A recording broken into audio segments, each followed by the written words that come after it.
So something else that I've done is that I have this screen key set up so that whenever I'm typing, you can see what I'm typing. And so, awesome. All right, I can see if people are typing in the Discord chat. I have that on my phone right next to me.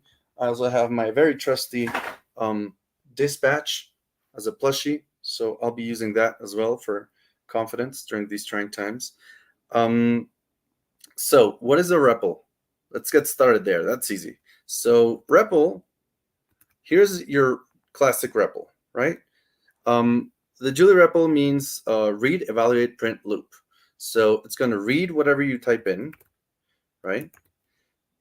So I just typed 3 + 3, and you should be able to see me typing. Those are the keys that I typed. And I'm going to be doing a couple of key combinations and shortcuts. So I'm hoping that people can really get. So, for example, there you saw that I zoomed in with Control+, right? And if I press Enter, that's the Enter key. And so Julia read this.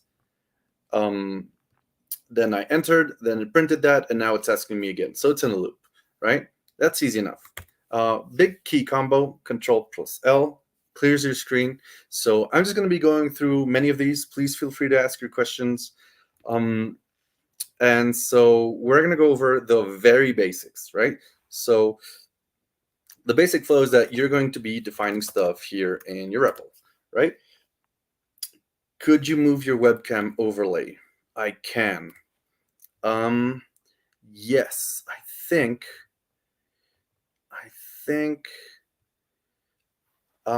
Peter, I believe the sound is from your end. Yes. How do I, hello? Yeah, Filipos has sound, so we should be good. I don't know how I can move this overlay. Remove from stream, not from there. Edit audio avatar, edit name, stop my cam. This might be a StreamYard thing. I'll just try not to go on the bottom right corner. How about that? There's a layout button, StreamYard. You just have to be to the left of the screen. I think it's 2 to the left of the one you have selected now. So it's 2 to the one you have selected now. So it could be that one, but I don't know that that's better, Rachel. I don't know that people new layout shift press picture in picture layout. Oops, that's not the one. Yeah, all right. How about this? We can try just doing a full-on REPL experience, and if people, I'll drop in for questions or when I really want to connect with people face to face. So yeah, this is your Julia REPL. You're going to be defining stuff here. So we're going to define functions, right? Oh no, that's not what I wanted. So we can do a square, and I'll say, oh, you defined the function square, and then you can do square is 3, and enter, and you get 9 back. Awesome. So what's really cool about this is that you are going to be able to define all sorts of functions and workflows, and then you'll be able to calculate stuff that interests you, or you'll be able to see pictures, or you'll be able to download stuff. So you don't getting into the mindset of almost everything I need to do with Julia, I can reach for with the REPL is part of the message of today's talk. And making you as comfortable and as powerful as you can be with this tool at your fingertips is the overarching theme. Like that is what we want for you to do today. So there's a couple of things that a lot of people don't know how to do or haven't seen before. So we're going to go over a lot of them. But first, we're going to talk about Julian mode. So the REPL comes with 4 modes: Julian mode, REPL mode, Julian mode, package mode, help mode, shell mode. We're going to talk right now about Julian mode, right? Julian mode is this one where you just evaluate stuff, and then you're like, all right, X was 6 or something, and I don't know, you can do base dot summary size of X, and it'll say it's 8 bytes or something. All right. Yeah, no questions. I started getting sound visuals. When you mean, what did the first definition work, and what did it mean? the one you didn't intend? I don't remember. I typed that in a while ago. So something cool is that, so I just evaluated the size and it gave me 8. So if I ever want to calculate stuff with the latest value that I ever defined in the REPL, there's this keyword called ands. So when you're running in REPL mode, ands is bound to the last thing you ever evaluated at. So it's like persistent until you actually evaluate something else. So I could technically do something like ands to that, and then ands, 2 ands, and that should be 80. Yes, right?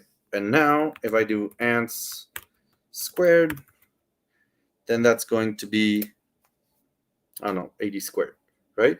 And this is very useful. This will really save your bacon if you're doing some long computations and you don't want to retry it again. And you're like, oh, right, I can just do like temp equals ands, and now I have my temp variable. So that's something useful. All right. And that's about as powerful as a REPL as you get in other languages. Like there's just isn't that much of an investment. I've tried to be scientific about them, and we'll talk about a little spreadsheet that I have for different other languages.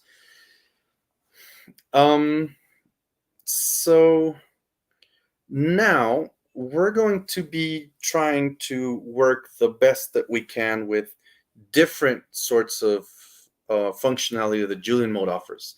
And this is going to mean basic navigation, right? So this will be the equivalent of doing musical scales on a piano. So get ready. Also a reminder, GitHub will now let you just hover over this and click copied. So you can just jump onto your REPL and type in that, right?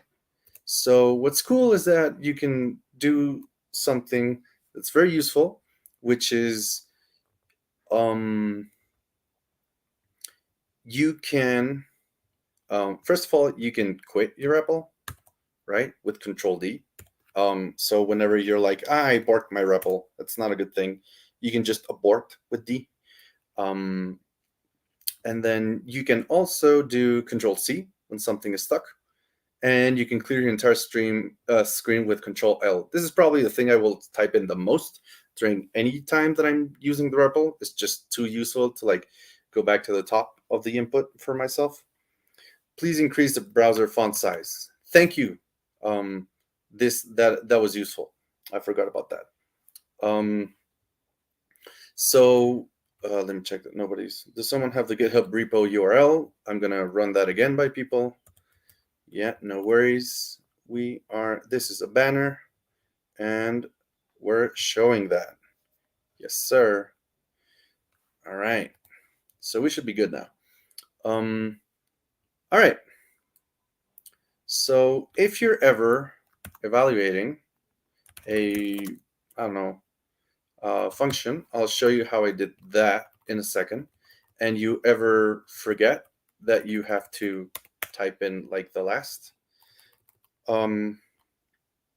return value, it's if you just type in here end, that will evaluate the entire function. But if you do Alt Enter, then you will get a new line. So I didn't know the Alt Enter before when I started, and it was very aggravating. And so I'm letting you know so that you don't get as aggravated as I did when I started out with Julia.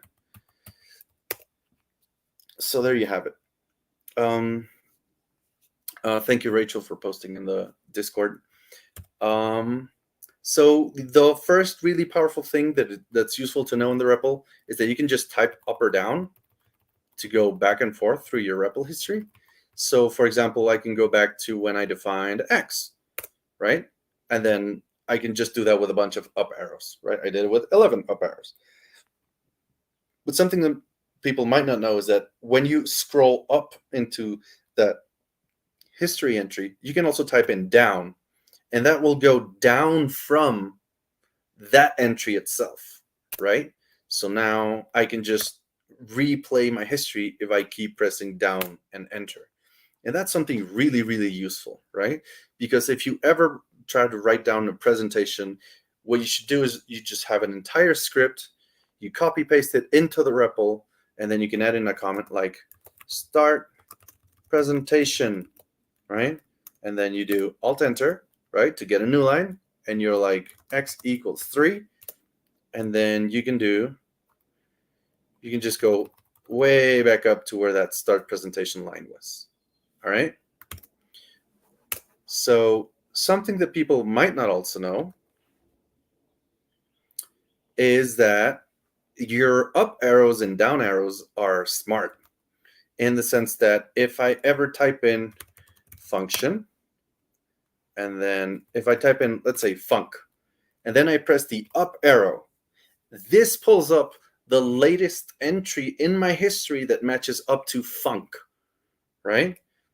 So this is really cool because you can like leave like little book, like you just have to memorize little bookmarks to where you need to, like if I just do start and I type up, I'm at the beginning of that presentation. If I'm trying to remember, oh my God, what was that last time I called that really funky function in base, was called base, and then I just type up, and that will autocomplete in my REPL search, like in the history that I've input into the REPL, right? So that is extremely useful, right? If you're ever typing your very long, complicated functions, once again, you do function hamming, or you just remember there was ham or something. So you do function ham, and then bam, that's the latest that you can get. All right, I'm gonna field some questions here for a second. Comments. What's the Alt-Enter on a Mac? I just tried everything. Me neither. Does anything like Alt-Enter work for Mac? Wasn't able to figure it out. It's Alt-Shift-Enters on Windows.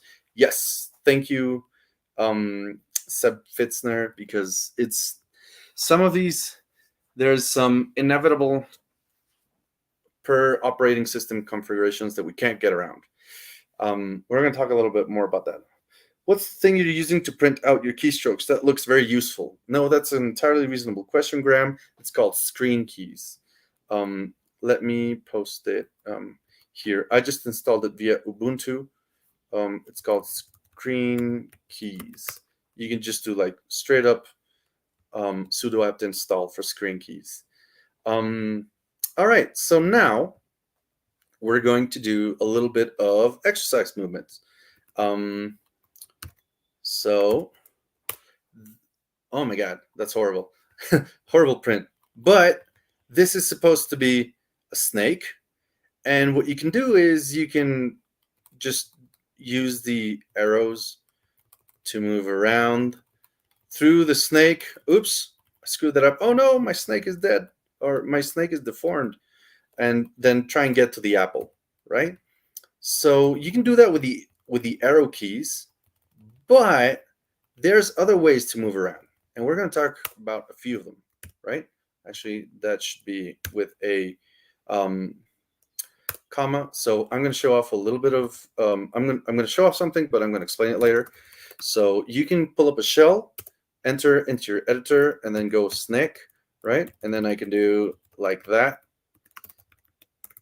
correct it, and then git, do that, commit, let's go with fix, right? Good push origin. So we're going to talk a little bit more about that particular workflow, but the point is, if I ever want to do a quick fix onto a typo, I can do that within, I don't know, 20 seconds with my REPL. Let's go back to the hungry snake. So what we can do is, actually, there's a couple more. This poor snake is also deformed. There we go.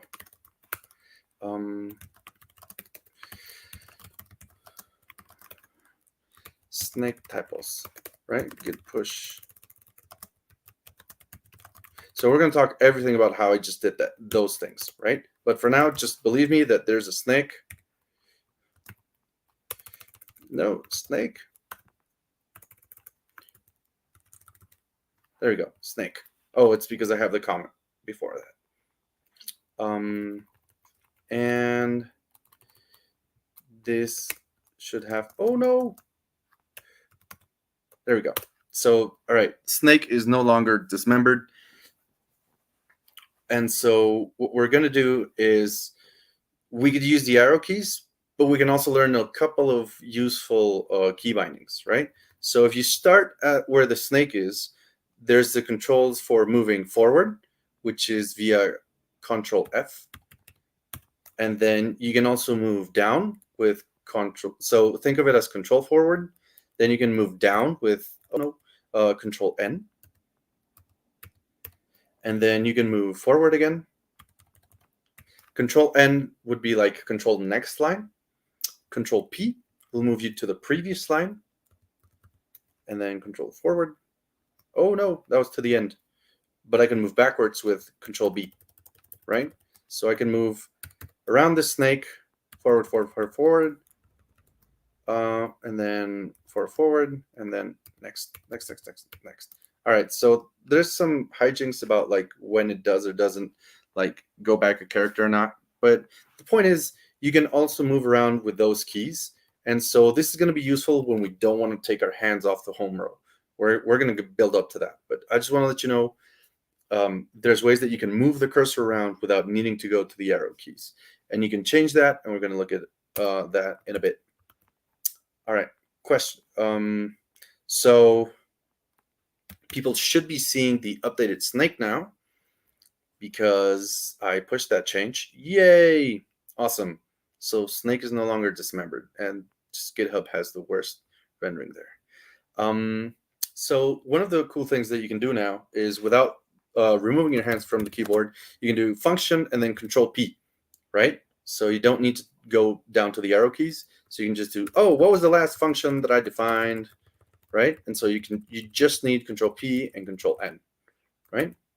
So, and you can go back and forth in your history with Control P and Control N. So I find that very useful. All right, what's next? You should have scrolled back in time. Also, if you like that trick for finding the most recent history item in your REPL, please spam me on Twitter and or the Julie chat with your favorite emoji, just so that I know how many people are actually going along with the tutorial right now, because seeing people type their favorite emojis makes me chuckle quite a bit. And it's also a great way. We're going to learn how to type emojis. This is not a proper Julie tutorial if we don't go through auto-completing emojis, right? So, all right, we saw like just moving one character at a time, but there's definitely easier ways to move more than that. And there's a couple of ways that it's delimited by backspace. So there's this key called meta, which people should also have access to. And you can do, so I'm going to do Control P, and then move backwards. But I can also do meta backwards, right? And so this one goes back through white space, right? So it's going through all the white space. So I'm going backwards or forwards through all the backspace, which I kind of think of as going through words or like terms at a time. So you can just do like, oh, yeah, right. So it's quite a bit faster than just going via just pure control forwards or control backwards. You can just do meta backwards, or you can do like, I can go all the way up here and then do meta forwards. Oh no, not that. Don't want that. Meta forward. There we go. So I can go down 4 lines and then meta backwards, right? So if you're, the point is to try and practice going around the snake with via the corners of the snake, right? So this is going to be meta forwards, go down all the way, and then meta backwards, and then go up here, and then meta forward, forward, down again, and then there we go, right? We can go around the snake in different ways. Awesome. Oh no, there you go. Questions so far? Um, all right, good vibes. Why these hotkeys are not complying with the Vim defaults? We're going to talk about Vim defaults.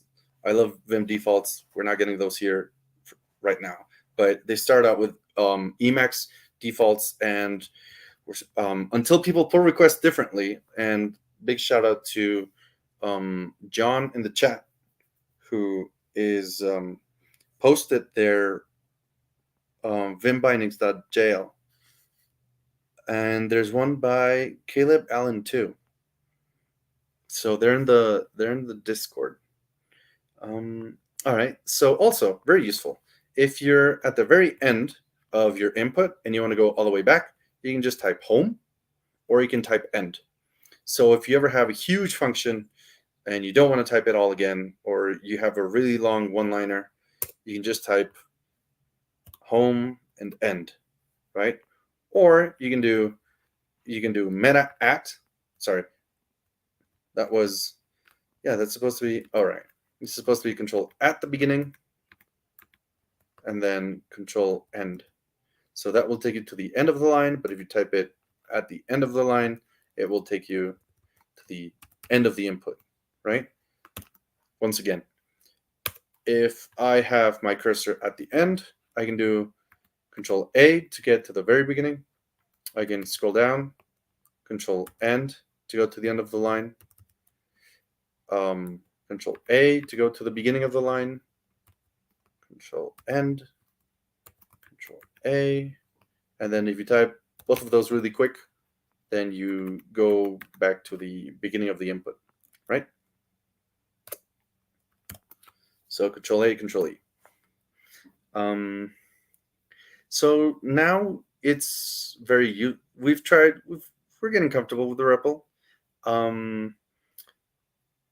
What we can move around now with the basics. We're going to go over a bit more movement keys in a bit, but it's useful to know what are other stuff, what are things that are already defined for you in the REPL, or stuff you've defined. So we're getting into more navigating what you've done now. And part of that is using functions like varinfo, right? So varinfo will include stuff you've defined, how much they weigh in memory, and the summary, right? So this says that I've defined this surprise thing, this ands, interactive utils, core, base, and main. Main and base are whenever you start a Julia REPL session, they're going to be defined for you. Core is stuff that Julia needs for starting out, and so we're not going to worry about it. It's very internals related stuff, very finicky. Don't need to worry about that. And what is useful is, trying to figure out the difference between these two things. And so I try to do a little demo of that. Also, you can copy paste into the REPL, but you can also try that. And then if I want to pull up my base sum, and then remember, if you want to go back, just Control P, and you do that to ask, and you can see the difference with var. And then instead of typing the whole thing, I do Control P, because wow, why did that happen? Oh my god. So I'm going to reduce the font size, and there we go. That was weird. Oh, it's because of this weird type signature that everything got worked with the printing. Right. So A is 48 bytes, B is a lot more bytes, and it's because one of them is a step range, right? So once again, I type A and I do Control P. Oh, sorry. I find this very useful when you remember the name of a variable, but not how you define it. You just do A equals and then Control P. Hello. Oh, did I skip a? All right, I think I didn't do it then. What is wrong? What?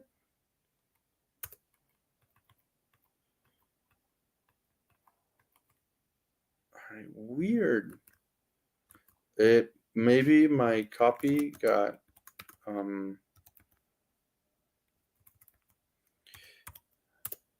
I think the copy pasting somehow borked the REPL. That was interesting.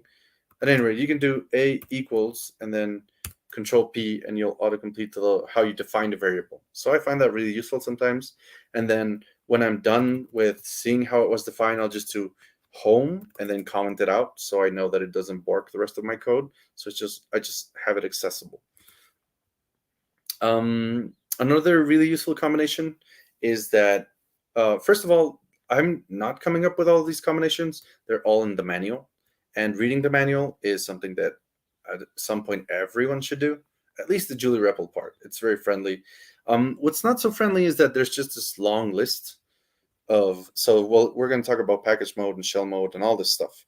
There's this long list of key bindings, and they're explaining the same thing I'm explaining to you, but with very few examples, if any.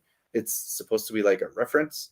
And so the part of this, in part, this tutorial is to try and have some useful examples that people can work themselves up to that level of proficiency, where they're just like, oh, right, yeah, that means this thing.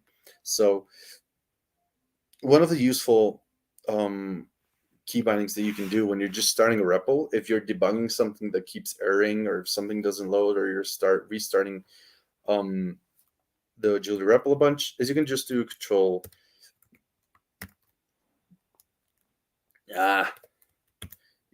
you can do sorry, that's meta, right? You can do meta and then the less than, right? So that will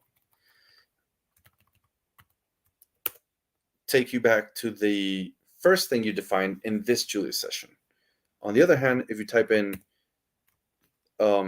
alt and then greater than, that will give you the last entry in this REPL session, right? So that should have worked. Oop. All right, for some reason that doesn't work for me, but you should be able to get the last thing that you entered in this Julia's REPL session. We're going to talk a little bit about how Julia REPL history works. We're going to look at it, and so you're going to see that it's not that hard to parse yourself, and we're going to see a couple packages that do that, one of mine included maybe. So small little exercise for people. If you have, that's another thing that I need to fix so that it doesn't print, because that's not useful, right? So there's a couple of mushrooms here that we should definitely delete. And so one of the keystrokes that you can do is a meta backspace. So you can do alt delete, and then you can do control to hover over a word and then delete again. So that's how you can really quickly get rid of all the mushrooms, right? So let's add that.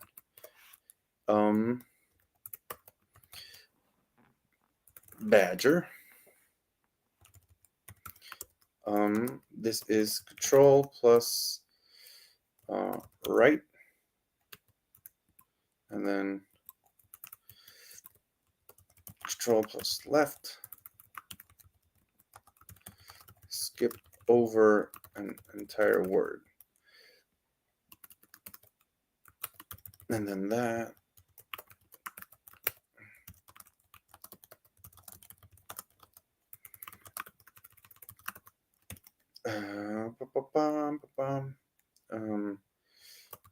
Control plus left. Silence badger. Right. Git push origin main. Awesome. And then you can buffer the control L, and that will auto delete. So if we do words, once again, that's how it ended up. And another word to do another, let's do that again, because why not? Oh no. There we go. So that's the input. And so you can just do, what I end up doing is control delete also works. So I'll just go back like, all right, beginning, alt, and then alt delete, control to skip over, and then alt delete, control to skip over, Alt delete. And so that will, you can quickly work your way around with just control and the keys, and you can delete. I find that very ergonomic. So I'm going to read the chat for questions now.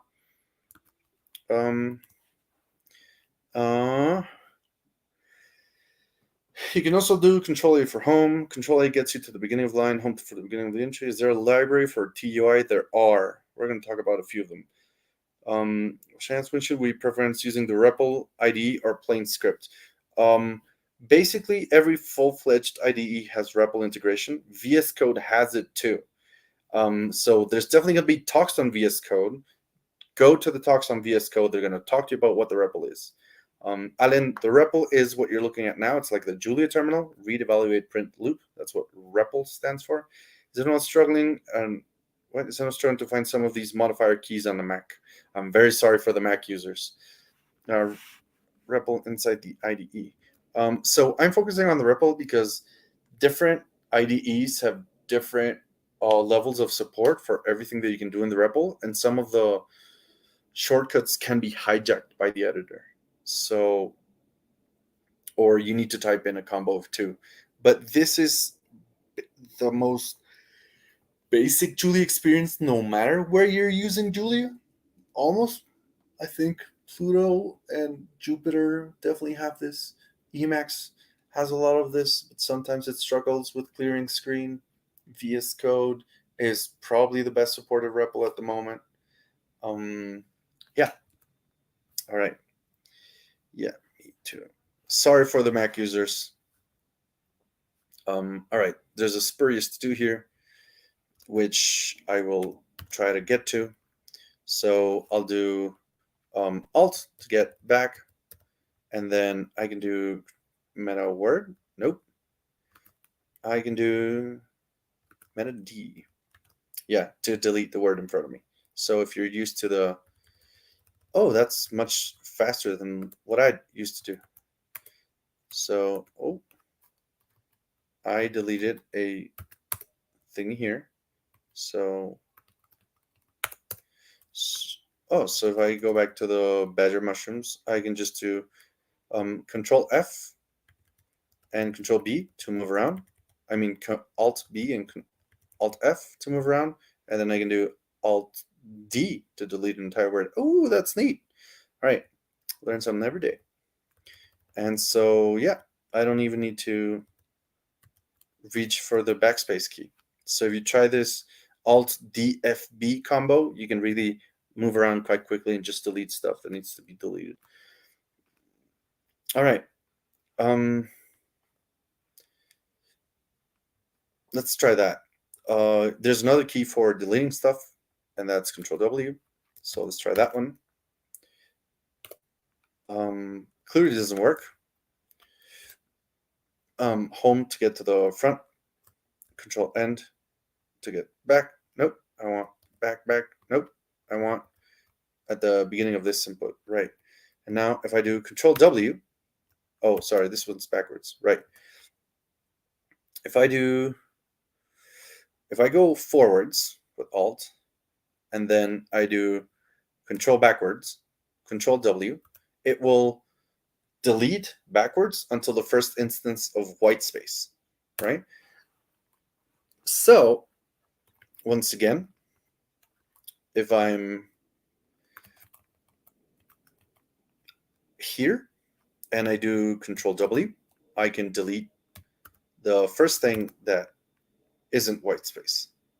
I delete up to the first thing that is white space, I'm sorry. So if I do that, and then I do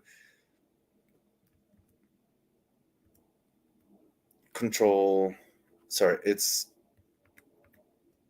Control A to get at the beginning of the line. I didn't want to go back that far, so I'll just go to the front of this word, and then I can do Control W. Then that will be enough, right? So Control W can help you delete backwards up until white space.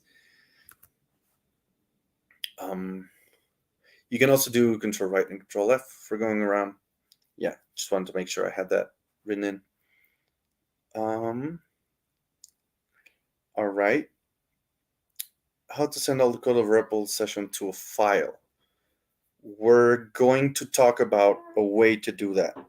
In fact, if you use Dr. Docstrings, there I made a function specifically for that to copying stuff onto your clipboard. But it's not too hard. All right, so we're gonna do something that's kind of funky, and people might have to set up some config. So just bear with me for a second. There's this macro called edit. We're gonna talk about it in a second. But unfortunately, if you use it on another macro, it won't work. And you'll get this nasty stack trace. So a stack trace means that your function, so the function that you started with, right, the REPL scope, called another function, edit, which is, what this macro is wrapping, which calls a function location, which calls the which function, which calls blah, blah, blah. So the nesting of the functions goes up until you hit the error, right? Something happened here in which then threw an error. If you want to go onto line set into function 7, what you can do just after the stack trace has been thrown is you can type 7 and then Control Q. And so, oh my God, that does not exist. Control exit. Let's try a different one. We get a stack trace, we type in 2, and then Control Q. And so this will show you, this will pull up your predefined editor. Actually, this is a really good teachable moment. This will show you your predefined editor, and it will jump into the line that was involved in that stack trace. So if you've never seen this before, this is a funky editor that comes in with a bunch of Linuxes. It's called Nano, and it says error, no unique method matching for specified argument types. So this happened to me before, and I was like, that was not fun. I don't like Nano. I haven't used it in years. Let's look at what you can actually do to jump in with your editor of choice, right? So you can define this variable called env Julia editor, and as a string, add in your own path, right? Oh, right, because my REPL sometimes autocompletes the brackets. Right. So now that the Julia editor, I'm going to talk about clipboard, and you guys are all asking questions that I'm not being able to answer as quickly as I want. So now if I define that, I should be able to do edit, get that horrible stack trace, and then if I do 2, Control Q, then it's going to throw me into Vim, right? And Vim is the thing that I like for jumping in and out of files really quickly, throwing a quick edit, and then doing Control Q, right? So if you want that to be persistent, you can throw it up on your configuration file. We're going to talk about that later. But just know that there's this thing that you have to define so that it can be pulled up by the @edit macro. So now, if you ever want to use @edit and you're like, oh, what is a function? We're going to talk a lot about this function. Parse 1, 2, 3, right? I want to see what that thing is. I want to explore all the goodness of Julia. You do enter, and then this will throw you directly into where that function is defined, right? Like this is where, this is the parse function in Julia 1.7.3 share Julia base parse. Like this is it. This is the thing I called. So don't be afraid to use @less. You can also, I think you can also configure less to use not cat. So you can do, if you don't want to jump in with your entire editor, you can do something like less, right? And that one doesn't have colored rendering. I think there's definitely a way to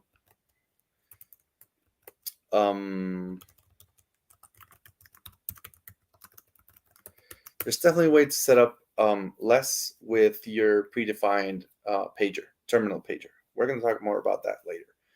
All right, I'm going to field some questions now. Thanks all. Wow, this stack trace analysis is so awesome. It would have saved me so much time. I'm hoping so, Ronan. We're going to talk about some cool other stuff that you can also do. on my VS Code REPL, control underscore works, but not control slash. I'm sorry for that. There's a VS Code maintainer, so I'm sure they're going to be able to give you way better tips than I just did. So what is the thing that being able to jump in and out of your editor allows you to do? This is the point. You get an error, you jump into the stack trace of your package, you edit your error, and then you rerun your code.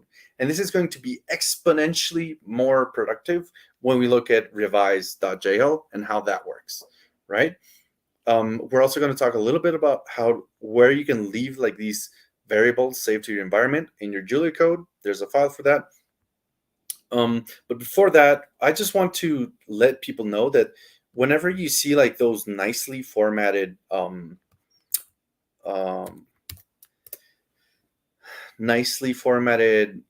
let's say they're not stack traces per se, but you see these numbered entries, you can jump into these too. So for example, I can type in this is to parse IPv4 sockets, right? So if I type in 9 control Q, hello? Oh no. Is it on Julia 1.8? Maybe it's 3. There we go. So for some reason it wasn't working with the other one, but ideally you should be able to wait, is this JK? No unique method match for the unspecified argument types. Okay, this is weird, because I should be able to do methods and then jump on the third one, right? This one is for abstract string, control Q. And it's saying it's not finding that.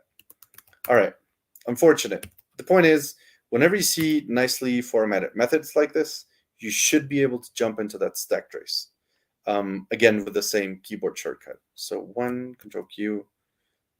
Yeah, that's the one, right? Okay, it's still pulling up the latest stack trace. So maybe I just found a bug and I need to,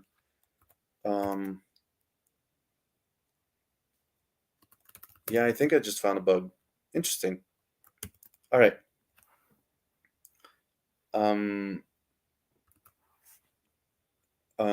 All right. I think that's a bug. When starting with Julia, it can feel very big. So we've seen that you can go into definitions that you've defined. You can, if you know a function, then you can look it up. But there's still a lot of stuff. There's a lot of functions inside of Julia and inside of the packages that you import. So it feels like a lot. There's, I don't know, like a gajillion functions that are defined, and there's a lot of funky stuff like parsing or bootstrapping and compiler stuff. You're not going to learn everything overnight. But you know what's really useful? It's really useful if you could at least know the stuff that is offered to you or what is likely. So there's this thing called autocompletion with tab, right? And autocompletes are amazing, and there's many different kinds of autocompletes, and people don't know the extent of things that can get autocompleted, and I think it's just the coolest, right? So you can complete packages that you have defined. So if I do using lin tab, it will now import linear algebra. But if I do using p and then I do tab, it will autocomplete for all of the packages that I have in my environment, right? So I'm like, oh, right, yeah, I'm sure I wanted package, right? So completing packages, that works from within Julian mode. If you don't remember the name of a function, you can type in tab, right? And then I was like, oh, right, that was tab.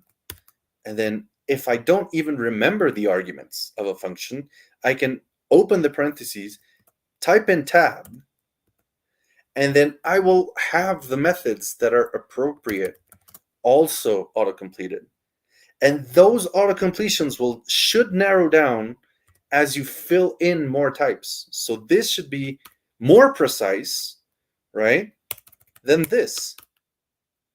Let's try that again. I do parse int space, or parse int. I only get 3 auto-completions. But if I don't have any type signatures and I type in tab, I get all the possible autocompletions, right? So people should now be losing it in the chat.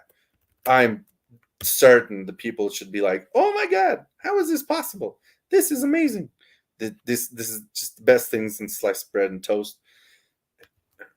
All right. So we should I should also talk about bar tab. There we go. So parse tab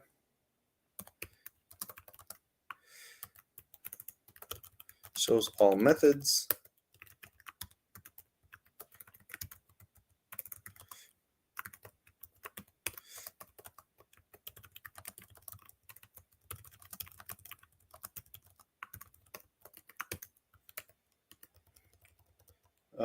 Yeah, narrows to all methods. There we go. We're gonna include that in a bit. Yeah, so that's the thing. Where I'm seeing the head blown emoji, like mind exploding emojis now. This is exactly what I wanted. You can also autocomplete for fields. Yeah. So if you don't know what a string is, you can type in the dot, and then you can type in tab, and it will expand to all of the fields that are defined in string, right? So I don't know, what is a hash? And I'll be like, oh, that's hash for whatever like whatever that means. And so you can just, when I don't know stuff in a repo, I'll just look at the big structures that are exported and I'll just autocomplete on them. And I'm like, oh, right, flags. The string has flags, a hash, an instant, a layout, a name, parameters. All right, I get that. So I've defined X. What fields does X have? None of them. It's just a number. But if I have the X be an array of 1, oh my god, I hate this. We're going to talk about how to get rid of that. I can just do X tab. No. Body. No. Oh my god.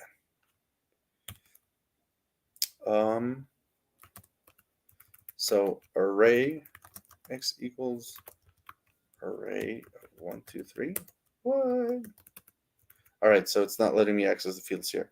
But the point is you can just access, oh, let's say IO equals IO buffer, right?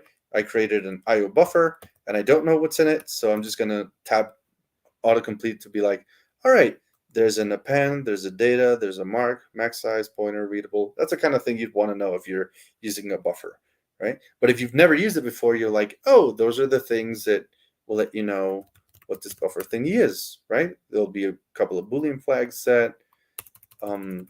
What's this mark? It says -1. That must be important. And now data. All right, it's empty, right? Maybe it's some defaults. Another thing that people don't know, there's this function. So there's this function called readlines, which will let you project. Let's do the license, right? So it will spit out the entirety of the file as a vector of strings. But what if you don't remember the name of the file? You can do lie and then tab to autocomplete. So you can get string autocompletion on paths per se when you're operating with strings, and that's just so nice because you can also do source tab, and then it will keep autocompleting as you go down the folder structure, right? Ta-da! So I don't know. There's not that much there, but the point is that is feasible. Oh my god, I already wrote this. Right. Every Julia self-respecting tutorial needs to at some point talk about the fact that we have a bunch of Unicode support. So if you type in A alpha and then tab, it will autocomplete. If you type in beta, it will autocomplete. It's not defined, but we can define it. You can also subscript. So if you do / equals 4, you can now do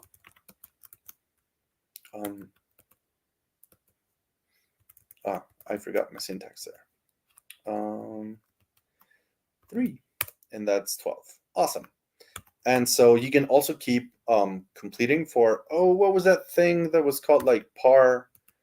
You can just do, right, that was partial. Yeah, partial, right? So you can keep auto completing even if you don't have the entirety of your Unicode symbol memorized, right? So that's another really easy way.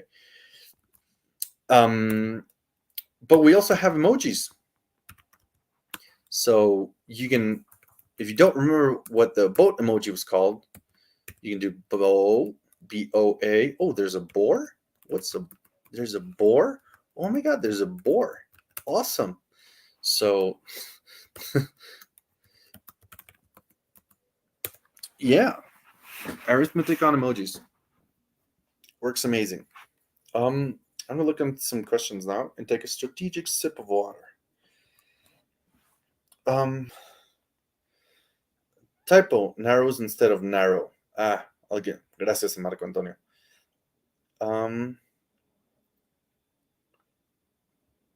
There's a lot. Control Q is awesome. Strategic analysis works for me.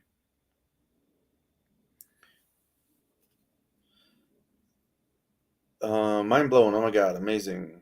I kind of wish we could temporarily remove the source of the method. It's a lot of visual noise. Yes, method display. There's a lot of bike shit going for back and forth with that.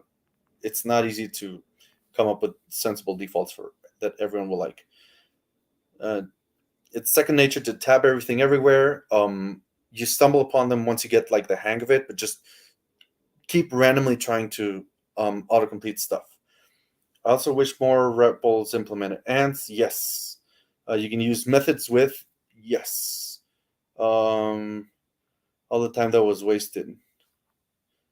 Oh, Node and Python have underscore the same as ants.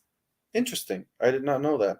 Can you subscript anything like in LaTeX, or does it have to be a Unicode character representing it in subscript form? It has to be a Unicode character. And in fact, there's a Unicode proposal about including all the freaking superscripts and subscripts because for some reason they don't like them. Elias, welcome. Thanks for coming on. We're going to talk about one of your packages, I think. I'm going to try and show it off. All right. I think arrays don't have fields. Yeah, thanks, Peter. No. All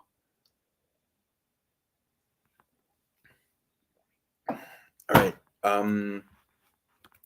Another super useful function, if you're auto-completing emojis, is let's say that you really want your boar emoji. You can always pipe that into the clipboard function. And now you can just paste all the boards you've ever wanted. So there you go. The clipboard function, very useful. Clipboard, we're going to talk about a little bit about how I just did that. Last thing that I want to show people, you can do, we're going to talk about the shell REPL, shell mode in a bit, but if you do shell ls and then your home directory, let's say Julia, right? And then tab, you can keep auto-completing in the shell mode. And this is amazing, right? So you're like, config, startup. Oh, what's that? And we're going to talk about that. Ta-da! Also note that what I just did there. So if I'm in the Julian mode, but the last command that I put in was in the shell mode, and I press up, it will still go back into shell mode. Like it doesn't think that, I'll go back to your last Julian mode command. It goes straight into the shell mode. So we're going to talk a little bit about what all that means. Just be aware that you can jump around directories really quickly because you don't miss out on the auto-completion that you normally have in the shell. Also, Keno shared this on Twitter, and you can set up your own REPL completions. So you can type in, instead of, so Keno was doing some gnarly category theory stuff, and he really needed some specialized mathematical notation. So instead of doing partial, over left, uh, over left arrow, yeah, tab, there we go. So instead of completing all of those things, I don't know, 3, he just said, what if I write pole, and then that's it. Oh yeah, because I missed a character, right? Because he needed a. At any rate, so you can set up your own REPL auto completions. If you were writing some specifically mathematical heavy code, you might as well just use that for the internals, and yeah, be a very happy camper. There's a lot more REPL completions that I've shown here. They're not all of them, but they're also, I found them to be particularly useful when I was like trying to figure out what all the macros in base that were defined as. And I was like, at some point, I was like, oh, I really want to learn Julia. I want to impress like my David Sanders, my high school, my grad professor, my course professor. And I was like, I'm going to learn all the Julia macros. And I was like, oh, how do I do it? How do I do it? And then I stumbled onto autocompletion, and I was like, oh, they're all defined in different places, but they all start with the @ sign. So I just have to start with base.at and then type tab, and then those are all the macros defined in base, right? That's it. Well, all the ones that are, yeah, I think counts all the exported ones. So I could be like, what is pure, right? And pure, the docstring is wrong. It should say, don't use pure. You are not James and Nash. But yeah, it just doesn't work as what people from functional languages think it works in Julia. So yeah. All right, let's keep going. This is the worst possible Julia code ever. Break or continue. Oh, I need to fix that.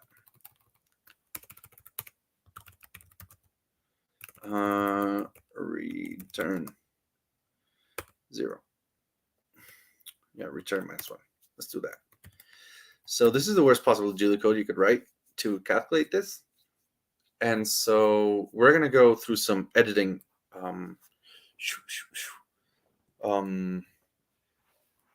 dojos to try and figure out effective editing techniques. So let's say that I'm at the beginning of this function. If I now type in control space, and I'm at the end of this function and I type in control space, instead of having to go all the way back up, there's this shortcut called control X. So you jump in between different parts of the function with control X. So this isn't normally useful for me because I don't write like 150 line REPL functions usually. Like they don't span multiple screens. But if they did, jumping around with this, it's called setting a mark. So you set a mark, and then you are able to, oh my god, you're able to jump between them. I just realized another typo there. Read me. Counter.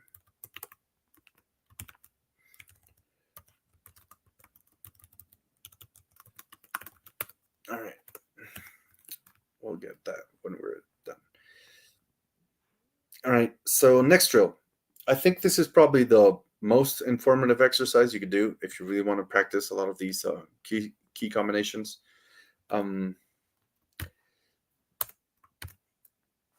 So this is the most horrible, unformatted Julia code you could ever write. And I try to write a couple of comments that could help you in clearing up a lot of the stuff that was wrong with this function. Before I get into that, I'm going to look at questions from the chat. Yes, Elias spotted that. How do you wait? I knew that about Python. Real funny is the clipboard thing smart in Linux. Different Ds implement different clipboards. I don't know if it's smart, but it works with at least the last thing. My REPL doesn't show emojis. Oof, you might be on Windows, and you might need other fonts. Show mode is hideous in Windows. Is there a way to make it useful? I don't know offhand. What I do is turn into a git bash, but that doesn't work. Festering into help for searching docs for the word. Counter equals. Yeah, Elias noticed something horrible by my code. I use WSL2. No possible it works. Not possible. Otherwise, I will use it. All right. Sorry. Yeah. Can't fix your work environment for now. But if you're at home and you have the spare time to try and get a bit more fluent with a bit of these commands, we're going to do the following exercise all together. So we're going to go to the beginning, right? Then we're going to go to the next line. Then control delete. All right. So now we're going to go to the oops line. And if we press Control K, we're going to kill the rest of the line. We're going to go here. We're going to go Control Word to scroll back. Here, Alt F to go forward. Control W to go backwards again. Control W to delete backwards again. We're going to get this.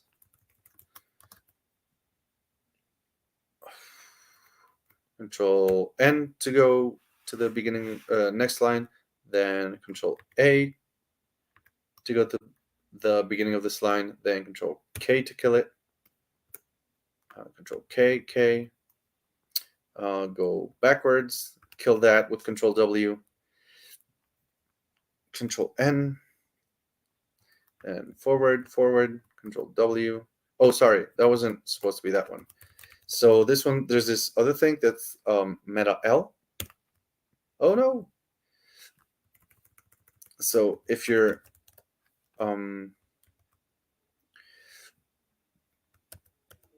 if you want to change the from uppercase to lowercase, you can just type in meta L, and so that will lowercase the entire word if you're at the beginning of it. You'll notice that there's some weird thing with how the REPL keeps displaying colors. I don't know why that happens, but it is known. I've known that happens for a while. So instead of break, this has to be return -1. And now another really interesting one is that you can do meta up, because this line should be at the beginning. So you can do Alt up to scroll it back up to the top, and then you can do forward, Control W, Control W. Nope, Alt W. And so if this is wrongly indented, instead of you can do Alt left. Ta-da! So that is still wrong. Oh, right, because I did that.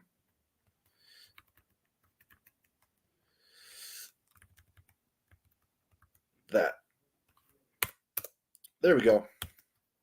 So this is how it ends up. This is what it looked like. And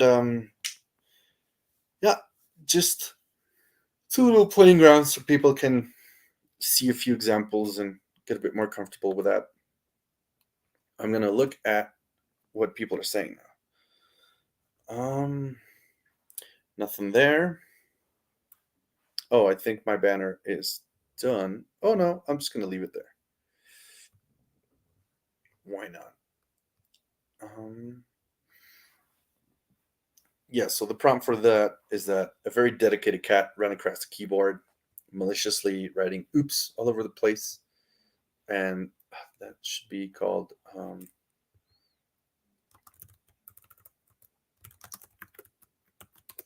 then read me the cat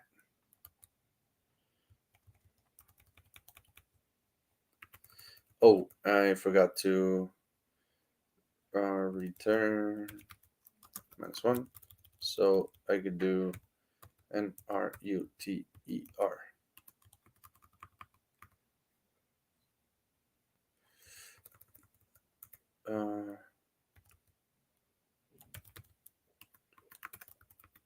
Yeah, and that's the last thing that I want to show people. There's this cool,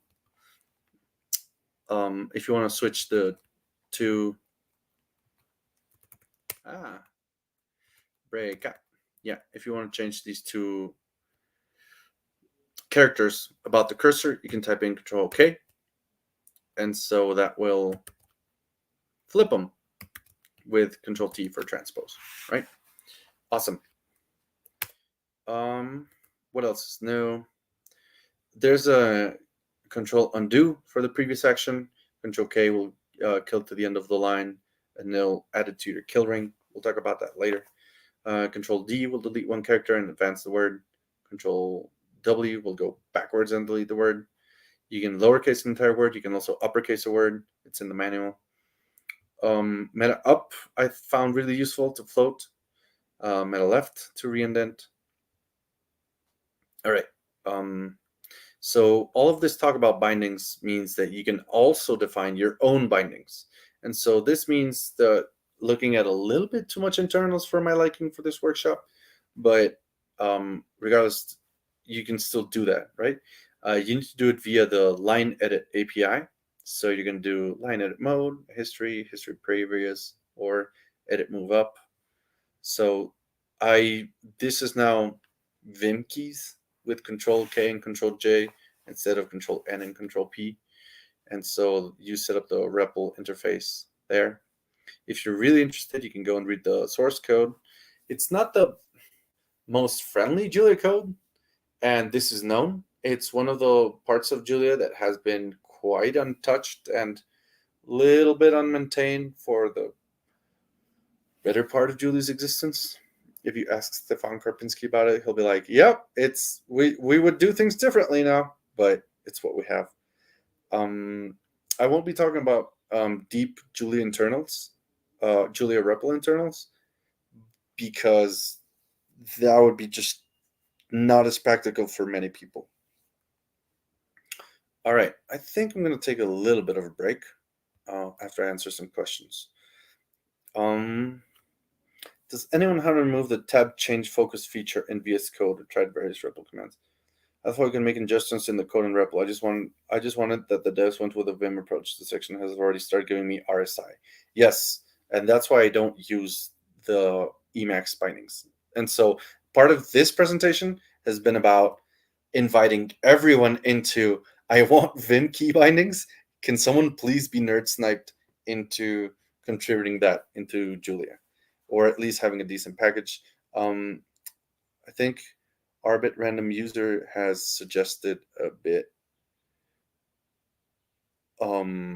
Has already posted 2 different repos about people who started that, but it definitely needs a lot more support. All right, I'm going to have a little bit of a break. See y'all in like 3 minutes.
We're back, beeps.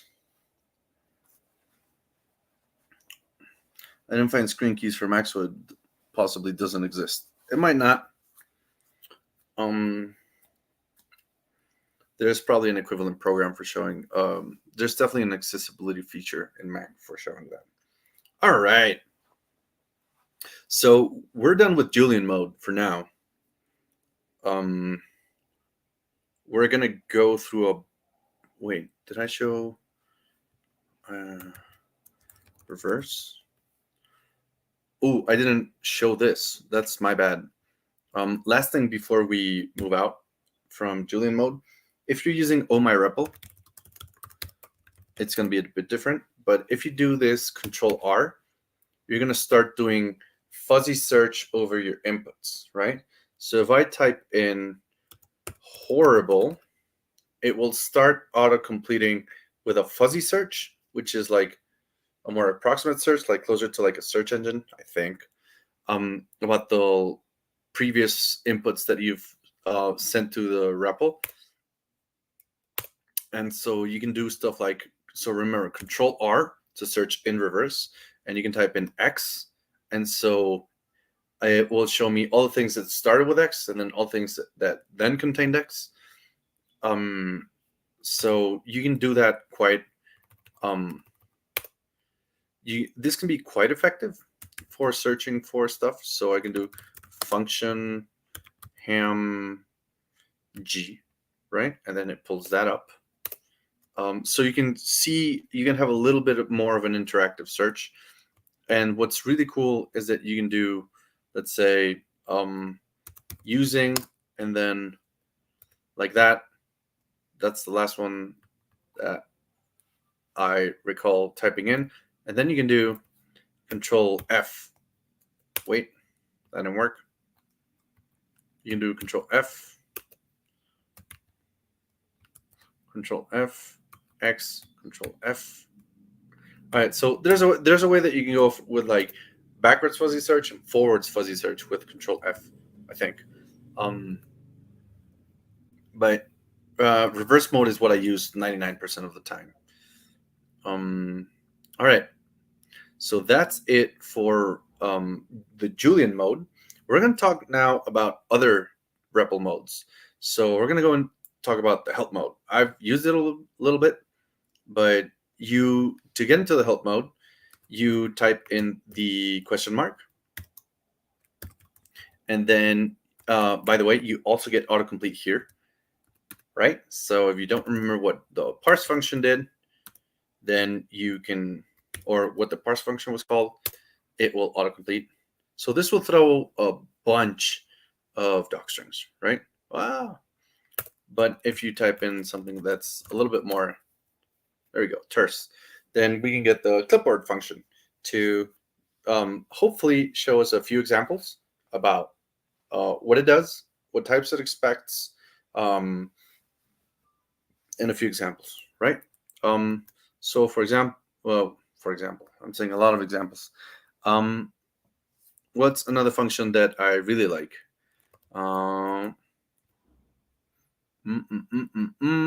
Find first is a function that not a lot of people know. And so I will type that in, and then I can, oh no, I've been, think, I think I need to do something like set scroll on. Oh, all right. So this is something with my freaking tmux config. This is a new config that I screwed up. But the point is, if you type in, let's say, let's try the any function. Oh no, that was a lot. You get a lot of different. Let's try any or.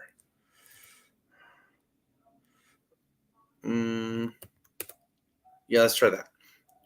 You can get the title. Like this is a little bit more formatted than this text. You can get special characters like represented by the REPL. Like these are blue, right? When it's code. You can also have note warnings for the different Julia versions. So what I recommend that people try out to actually get hang of everything that's being displayed is a rendered markdown docstring, right? So you can write this in markdown, and how you write it is you just include a string just above your function. That's one way to do it. So now if I ever ask Julia, hey, what's hamming? I'll say, oh, super helpful string comment.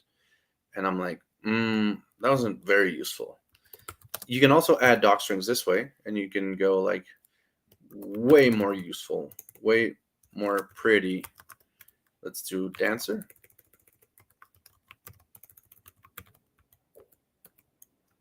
Yeah, way more pretty. And then hamming, right? So if I ever now ask hamming, I have one entry that was the original doc string. Final, let's say, final doc, right? And so you can keep adding doc strings. No, it's tada. There we go. So I can ask, hey, what's this hamming thing? And there was the one that I included like in the function definition, and then this one will overtake that. What's interesting is that so hamming methods, you can ask for the methods that the hamming function defined, right? And so you're like, all right, I can ask about that. But if you ever do something like, hey, hamming is just defined for x int, and let's say that this squares the input, and then you want to add in a docstring for square, right? Square block. I don't remember. Square cross. All right, let's leave it at that. Oh, my bad. Hamming, and then 3.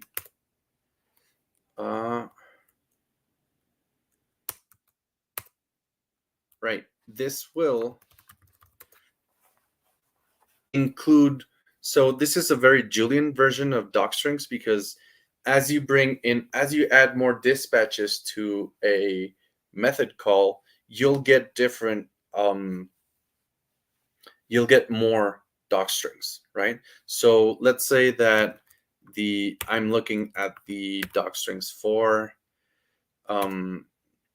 this, right? For the squaring number, or which one do I have? Yeah, which one do I want? Yeah, that one. If I ever do using sparse arrays, and sparse arrays happens to define stuff on that. Okay, no, sparse arrays is a really bad example for that. But if you bring in new modules or namespaces, and they have additional docstrings on top of the methods, those will get added afterwards. So that's something really cool. Oh, what are we gonna find here? Elbow cough. All right. Should be Control S for forward search. Oh, thanks, Peter. So what I really recommend is that people try adding, because it's Markdown, there's a couple of different Hamingo. Oh my god. Not the Hamingo. Hamingo.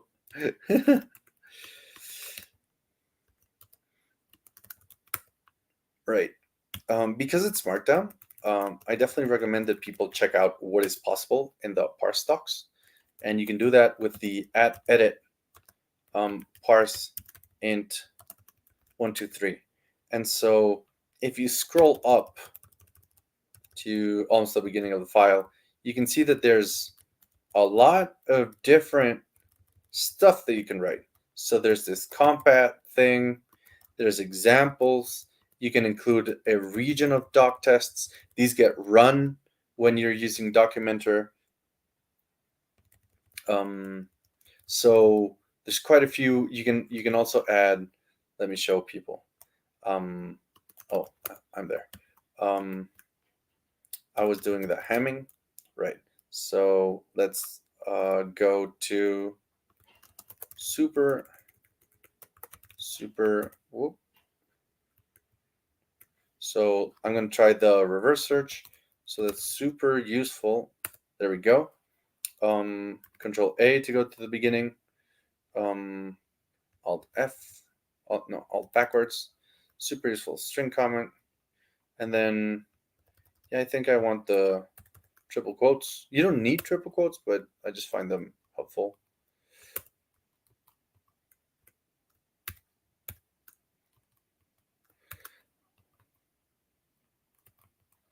So let's do a few of these right now. Examples, and then 1, 2, 3, 4, and then what was that thing? Jail, doc test. And so you could do Julia, Hamming, AB, AC, and so that should be, oh no, 1, right? So if I ever ask Julia, what is the Hamming docstring? Right. Oh, the examples already has a banner for it. Right. I don't need the additional jail Hamming. So you can get really pretty printing. You can get tons of pretty printing here with the Julia code formatting that you're already seeing in the REPL. So that's very nice. Just one last thing that I want to show you. Super helpful comment. And then, so you can do, this is, you can do a string, and then a string, and then this will be an int. Right. So if I do that, this gets nicely formatted. I can show some examples, all the good stuff. All right. So yeah, don't be afraid to look at cool stuff you can do. Ooh, final thing that not a lot of people know. You can do this, extended help. And you can type in super secret, super verbose explanation of the Hamming distance. Useful for genomics. Counts how many base pairs differ, right? And so what's really cool is that if you just do, if you just get the docstring for parse, it doesn't show up. But there's this nice command that says, oh, there's extended help available. So if you type in double question mark and then you do Hamming, then it comes out. counts, right? Super verbose, useful for genomics, right? So you can have people opt in to documentation by adding in way more stuff and putting it under the extended help. Also, linear, let's see, if you just type in the name of a module and they don't have an associated docstring, I think this is the case for data frames. I think I remember data frames using this. I think it's from Julia 1.8 on, might be. If you don't have a docstring for your main module, it will just pull in the README. So data frames, yeah, it'll just pull in the entire README. Oh no. So I can't scroll up right now, but you get the point. Like this is all the README, and this will just generate default documentation for your main module, which is pretty cool. I should add that. Vim README extended.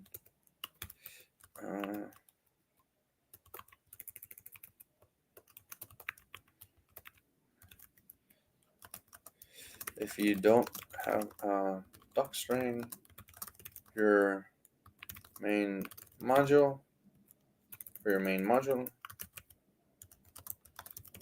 just display your repos README. Cool stuff. All right.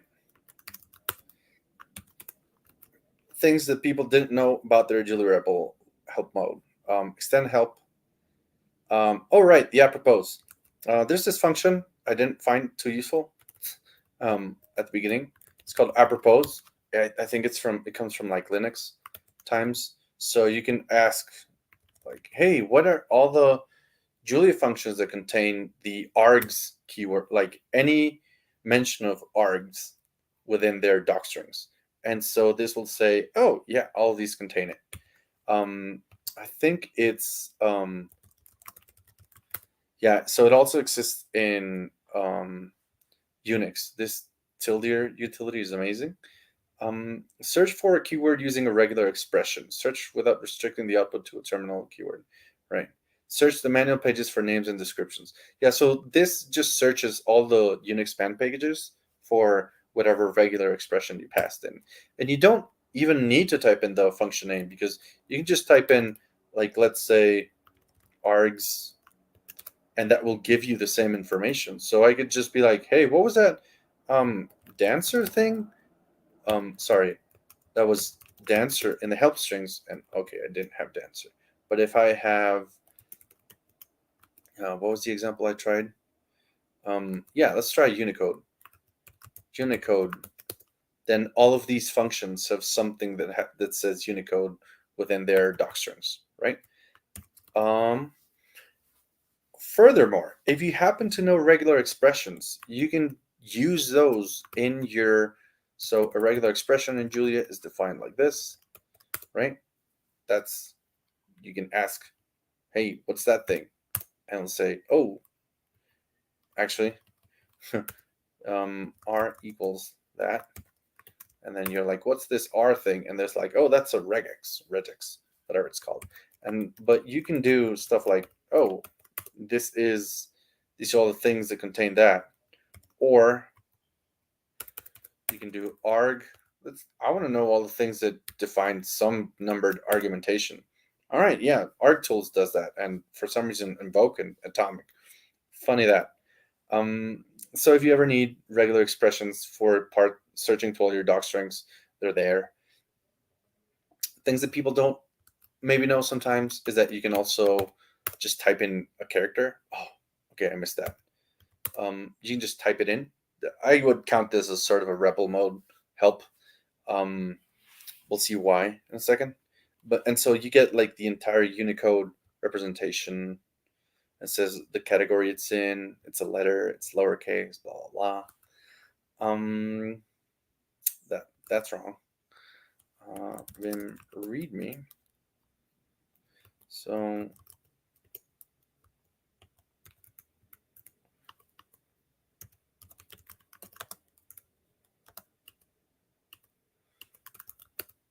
right, cool.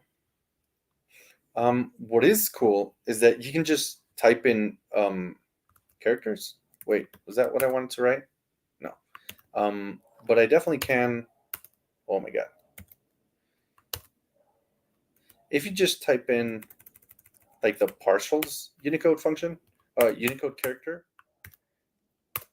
Julia will very helpfully let you know how you can write that with like auto completion thingy from within Julia, right? So if I don't know how to type in dancer, like this emoji, it'll say, hey, you can type dancer by dancer and then tabbing. So yeah, that's useful, I think. I like this shell mode hack. Someone has a shell mode hack. Yeah, tilde is amazing. Extended help, right? We're almost done with help mode. So yeah, that was reverse latex / emoji lookup. That was very useful.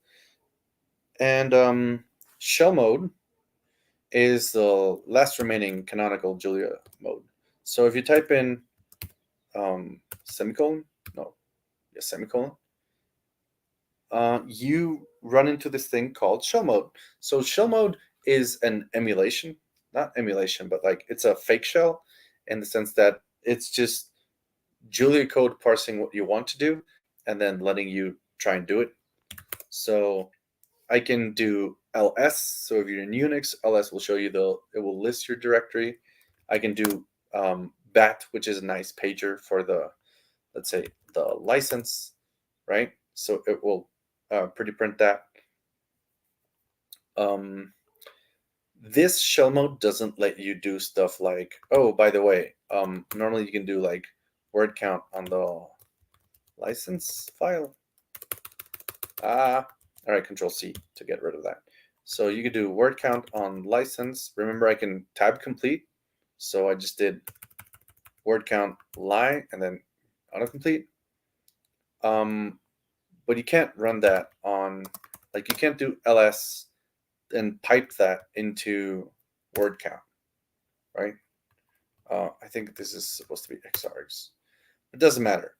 It's because you don't get access to piping in this shell mode. You do, however, get access to Julia. So you could do readdir, call that. So, and then this will execute. Hello? I'm sorry. So you could do stuff like readdir. There you go. So you can do simple shell scripting from within your shell and interpolate that. So I think, oh no, okay, that's not. So X is not bound in my normal shell, and it tried to look for that, or it tried to do something with the Rust stuff that's installed. But if I do X, like echo X, that's because X here is defined there, right?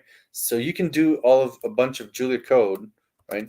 Funky Julia code, and then get back, files equals please no dot text, and then you can do, all right, yeah, touch, and then files, and then that works, right? So that can also work. Yeah.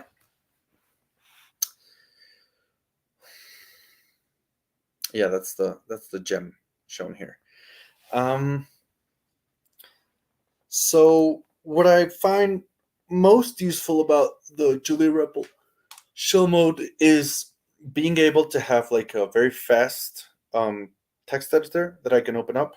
make a quick file change, and then jump back into the REPL.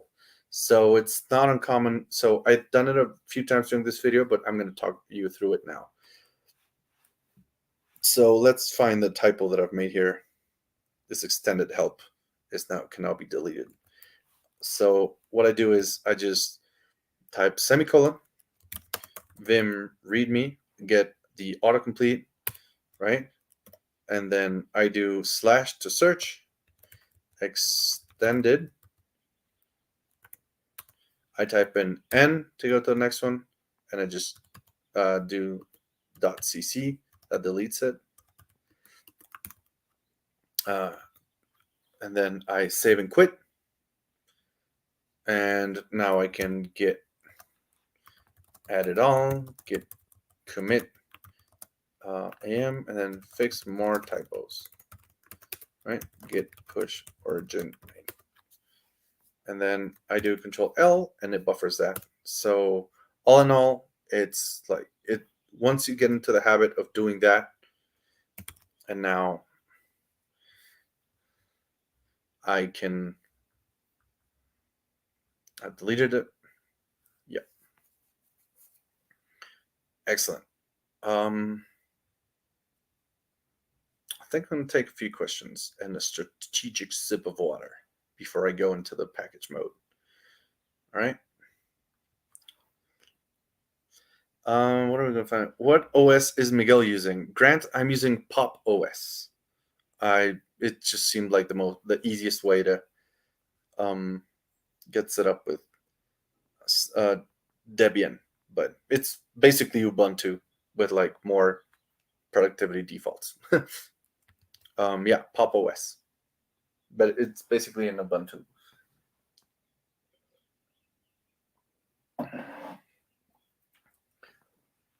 All right. Any questions before we move on to package mode? Now, this is probably the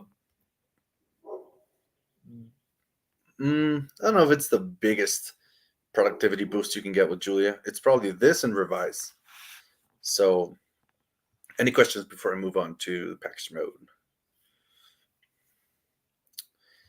Questions. Grant says, thank you. I don't see anything in the Discord. Awesome. All right. This is the real productivity booster. If there's one thing you take away from today, or if you want to just get people hyped on the REPL, make it the knowing how to manage stuff from the package mode REPL. So this is what we're going to do. Other languages have ways that you can install packages into the language. Sometimes they just leave it up to you, like C++. Like there's some package managers, but they're not bolted into the language, like Julia and Rust's is.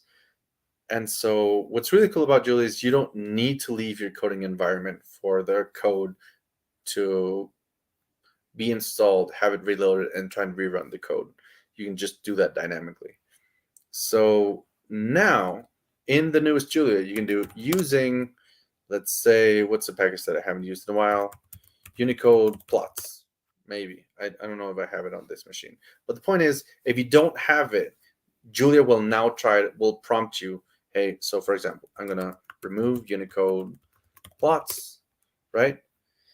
And so that's something that you can do. So first of all, you enter the package mode REPL with square bracket. Let's wait for there we go. Let's wait a bit, 4 seconds. And so if I'm just in normal Julia mode, I type in right square bracket, and that will instantly put me into the package mode REPL. And so I can now do add Unicode plots, right? I don't want to do that right now because I want to show off that it's equivalent to doing this, right? And I'll say, oh, it wasn't found, but there's a package that matches that. So you can just type in yes, enter, or Y, enter, and it'll go and do that. And so now I can just do scatter plot. And ta-da! I have plots in my terminal, right? Something that, so once again, you just keep trying to autocomplete everywhere. If I just type in add diff and then tab, it will show me everything in the Recalcus verse, right? Like diffq tutorials, uncertainty, differentiable backward, differentiable metabolism, diffq flux, diffq GPU, diffq baseband, all the registered diffq stuff is available for auto completion. Likewise, you could do intern interactive, intern strings, interpolation, I don't know, poly, everything, it's there. It has to be a registered Julia package. Other things that people might not know. When you're developing a Julia package, so for example, I don't have any tests here. So I'm going to write tests, and it's going to dump all of the things that I have. And so this is a chart of like, hey, you have this installed at this version. You have this is the git commit to get that, all that stuff. I don't have anything there. Let's put a few tests. So vim tests, run tests. And so I'll do, hey, test 2 equals 2. Awesome, right? So now I can just type in test, and it will very nicely say, oh, you just did a pass total. Here's a really cool thing that you were probably not expecting. It might be a little bit of a context switch, but this will be shown during the conference, but I want to cover it right now. There's an amazing tool. We're going to exit Julia. There's an amazing tool called Julia Up, right? And it lets you do all of these different things. So with Julia Up, what you can do is manage all of your different Julia installed versions. So I can do Julia Up list. Oh, sorry. Julia Up list. Oh, no. Julia Up help. Julia Up.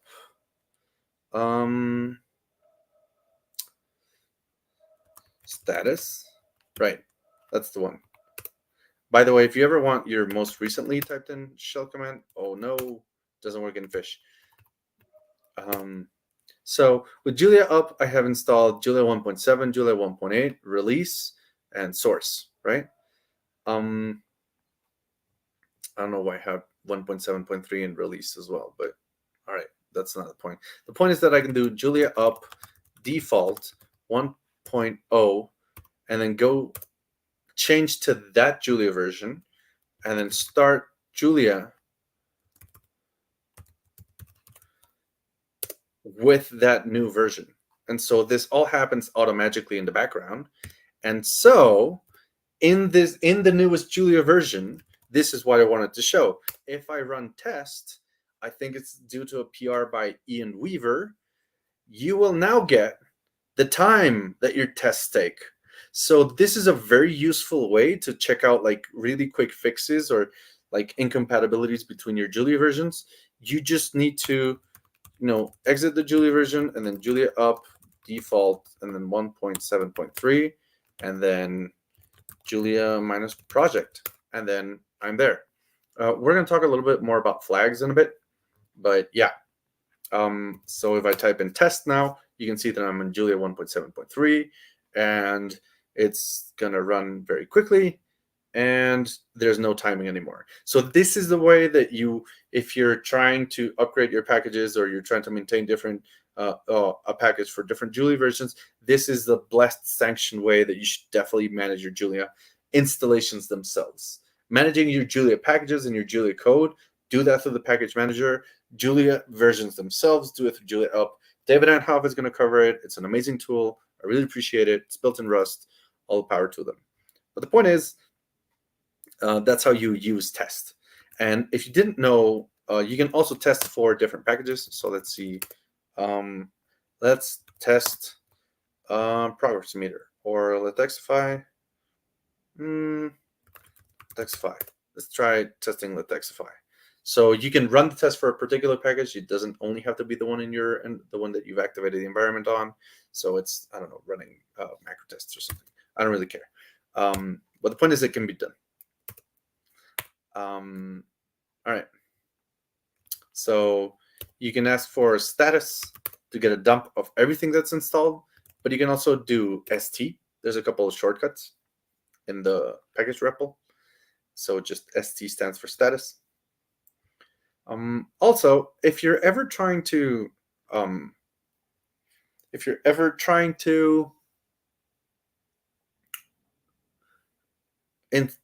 make a small sandbox of an environment, you can do this activate --temp.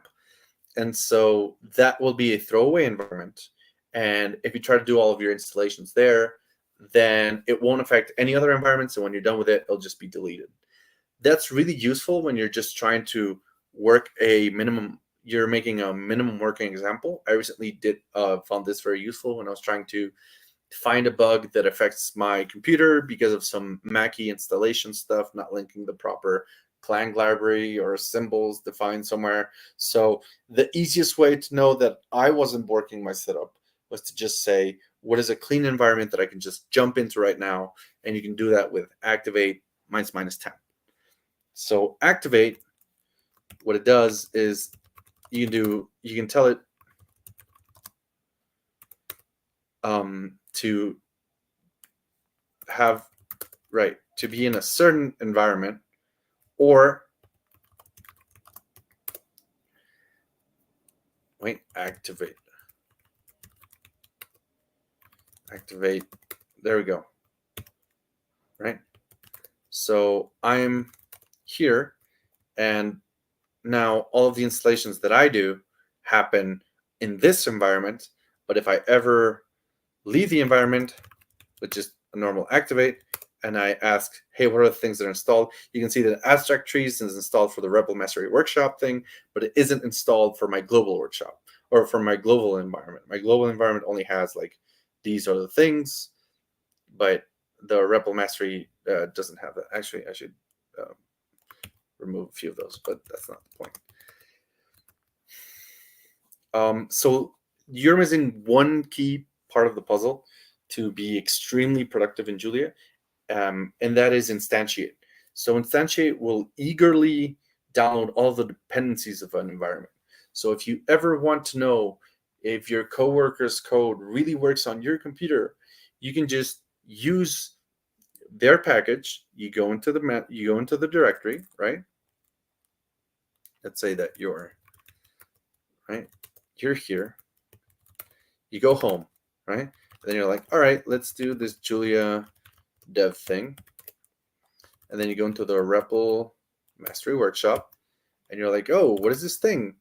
And then you can just type in instantiate. And so that instantiate, what will it do is it will download all the code that is defined in the environment, and so you'll know if you can install all of those things. So instantly you can know that you can pull in all the dependencies that your collaborators defined in their project.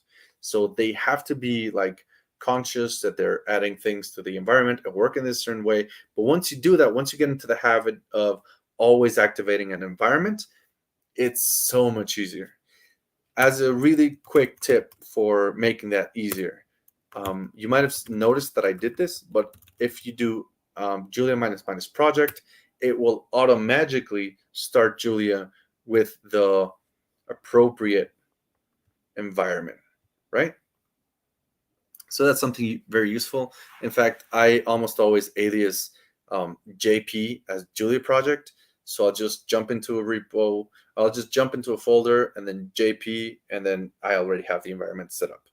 It's probably better to set it up that way if you're, once you get the mental model, and or at least having a shortcut for it. All right, questions. Rainer is trying to find out how to do multiple letter subscripts. That together with Unicode plots is a big show off. We're gonna do a lot more in the last hour. Just you wait. People are helping you with REPL completions. Yeah, Unicode, it doesn't allow you to subscript all the letters. It's enraging. We've tried screaming at them. It hasn't helped. Lastly, if you've been using Julia for a while, for across different versions, so like since 1.0 or before that, and you've never run GC, try that. It might free up a few gigabytes. Um, it means garbage collect the packages that Julian knows you won't be using ever. Um, yeah. So, hello. All right. There's revise, and that's the big thing that I want to talk about. Because there's definitely a before and after once you get to using revise, and we're going to show off how to specifically do it. Installation. Right. So first of all, you add revise. Activate. So this will add revise.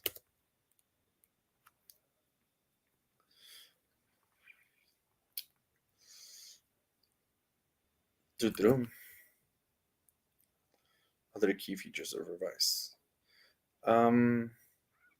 Hello. Configuration. There we go. So you put in this little script from the revised documentation. And so what I'm going to do is I'm going to go to this file. If you don't have this file, you can just build it. So it's Julia config startup, and then this is the proper way to set it up.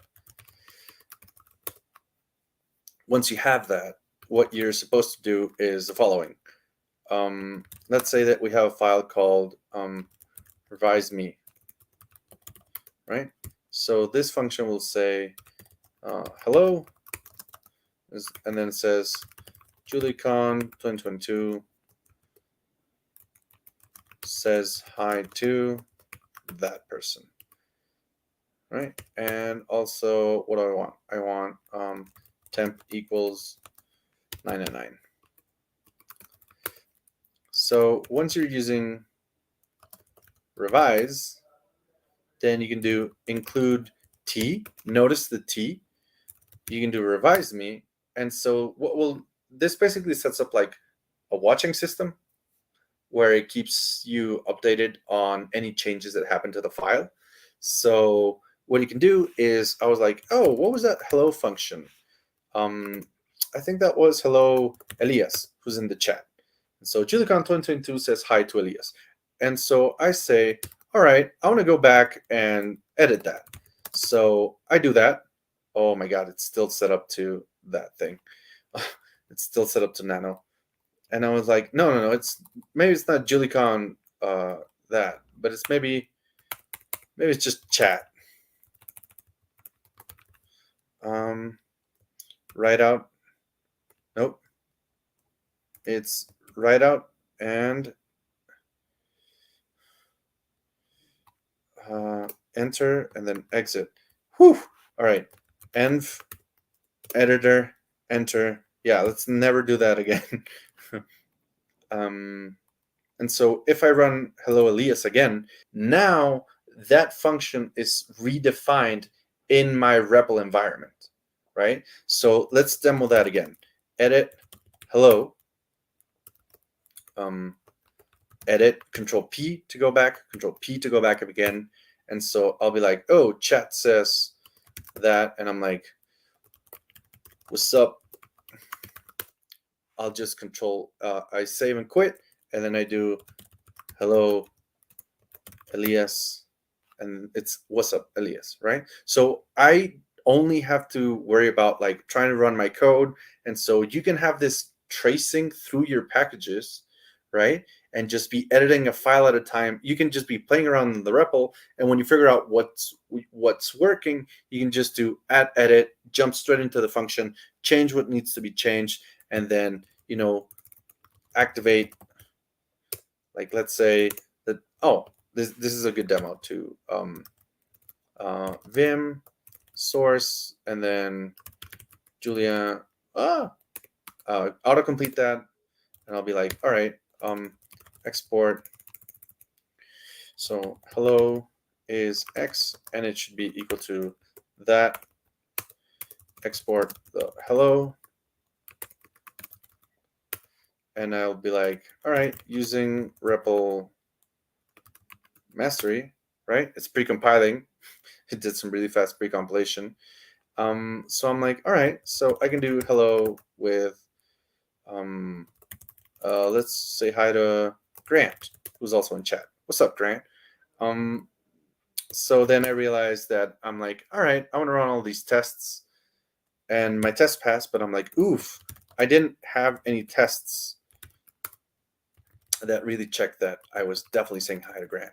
So if I say hello to Grant, this should definitely be equal to what's up, Grant. I'll exit that, and so I'll be like, all right, test that. Oh, it didn't work because it outputs Grant, right? And so I can be like, okay, that's wrong. Let's edit that, and it should be, wait, shouldn't it?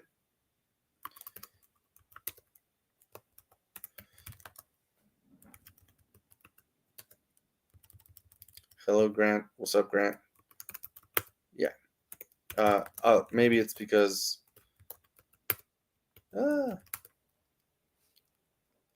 it's saying Grant. It's under the last one. All right. Somebody's gonna correct me in like a few seconds, telling me I'm doing something really dumb, and I'm gonna give myself, yep, that's the thing. So this is why I want to.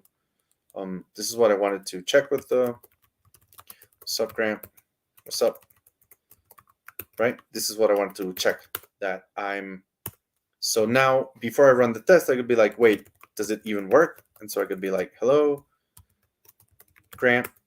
And I see that it works. And I'm like, all right, let me just run the tests. So I ran a mini example, and then I can go back to running the tests, right? So that's the sort of workflow that Revise enables you to have, is that you can just jump in and out of functions, run something really quick in the REPL, and then go back to running your tests so that you know that things are happening appropriately. You can also have like a split view of this, but that's like the big productivity booster that Revise has. What is all this? There we go. Can you improve REPL perf by lowering compiler optimization levels, say from 03 to 01? Yes, you can, Gert. You can start Julia with optimize, like minus optimize equals 01 if you want. Grant says, what's up, back? Awesome. Yeah, so someone's saying that there's a couple flags. So if you ever want to know, you can start Julia with, you can just feed Julia minus help, and there's all of these different flags for stuff that you can do with Julia. And specifically, there's the min up level, 0, 1, 2, 3, set a lower bound on optimization level, or minus optimize. That's the one that I said, right? You can also change the threads, the thread count, if there's a banner, history, all that stuff. So yeah, that can be done. All right, I've demoed a bit of Revise. I just want to give a shout out to this REPL Maker package by Mason Protter.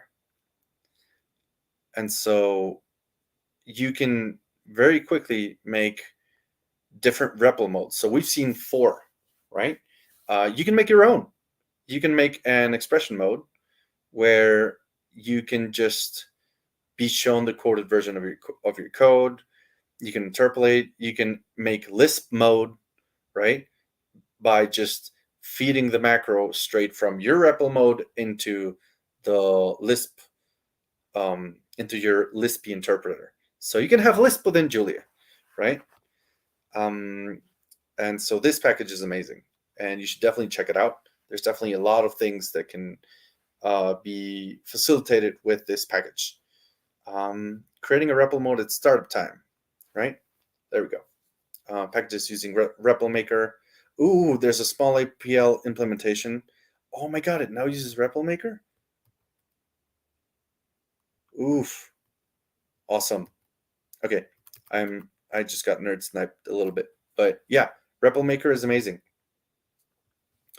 Cross-language comparison of REPL features. I might do that later, but I'm just building a huge, I'm trying to be more quantitative about and qualitative about specifically what things that Julia REPL offers that other languages don't offer, but it's just a big time investment. So Julia has a package manager, a shell mode.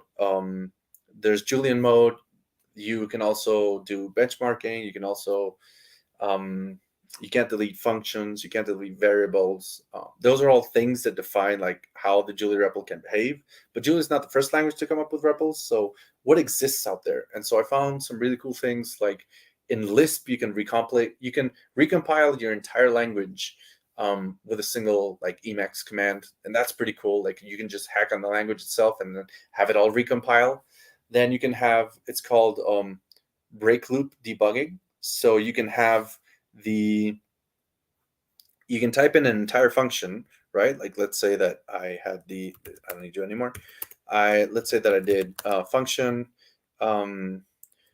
break loop, right? And so I defined if, let's say g of x. So if g of x is interesting, then return 3 and then h of x, right? So there's a Lispy way in which you can define this function and then call break loop for, and then this error gets not this the REPL right now just says, all right, this wasn't defined, but in Lisp this will now prompt you for, hey, define g now. So it's a very Lispy way of building up programs with just like naming things and then worrying about it later. And it's really powerful. We don't have that sort of programming style in Julia yet, but this is a project that I'm willing to suggest to people, please. So I'm going to add that to the list of projects at the end of this repo. Projects. Implement break loop coding style. Whenever a function is not defined, prompt the user to define it and then keep on evaluating. So this is function break loop. If g of, let's do that, if g of x, return 3 and h of x.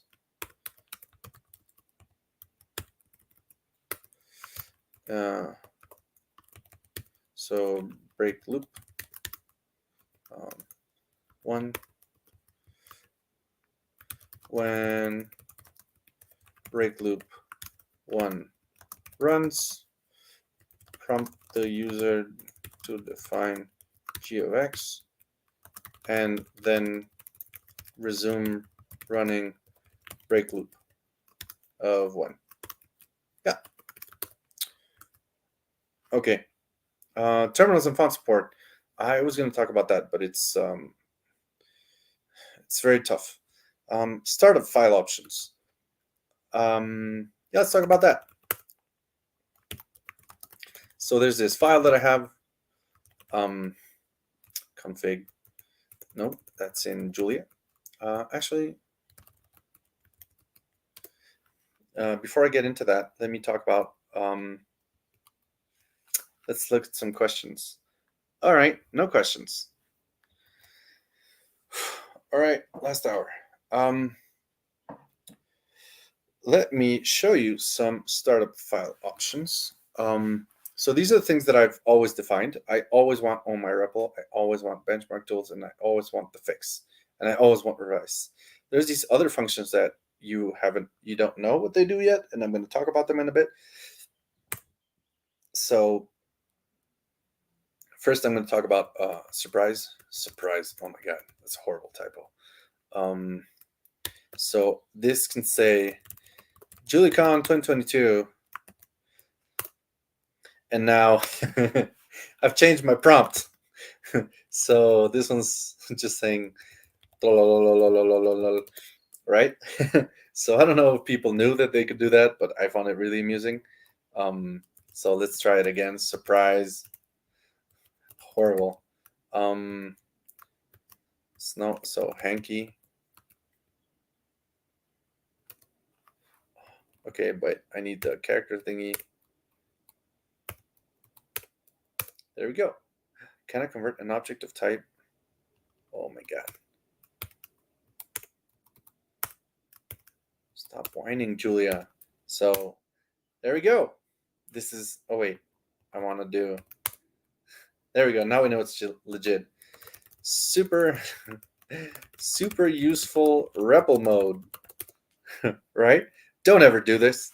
Do it for like 5 seconds just to show your friends that you can do it. But then this breaks your other people's ability to copy paste your code. So surprise, I think I just, yeah, there we go. People can, so if I do, I think I've shown it, but if not, no worries. Where is it? Where is it? All right, yeah. So people can do this. You can copy and then paste it, and then the Julia greater than gets cut out. So that's very useful when you're just copy paste code from Stack Overflow or from Slack or from people trying to help you. Don't change your prompt. I know it can be done, but it's a bad thing. I just show it off because I think it's funny right now. But yeah. Yes, Peter Cheng, Julia Up works very well for me on Linux. I would definitely try it on Linux, especially on Linux, actually. Yeah, that's a little Easter egg that I wanted to show people. Not everyone knows that you can do that. Also, you can do a few flags that people might not know about that I find useful. There's the Julia Quiet flag. Oh my god. Let's install the fix. And while I look at some questions. Oh, sorry. So let's try that again. Julia minus quiet. We'll just start Julia without the banner. So you don't get the super funky greeting. Then there's Julia minus project, and that will start your Julia with in the actual environment that you want to work at. You can actually feed the minus project flag a path.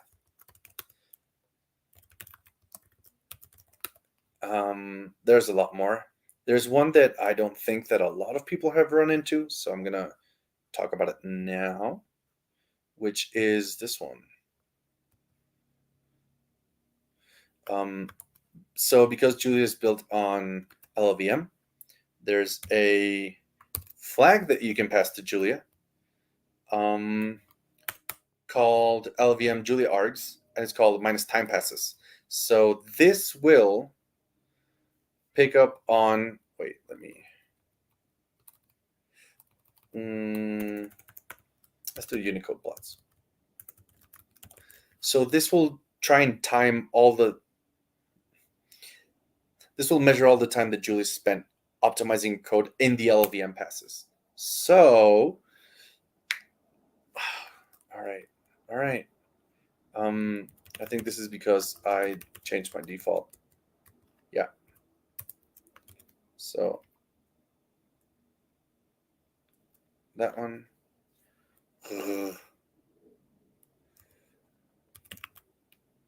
Julia.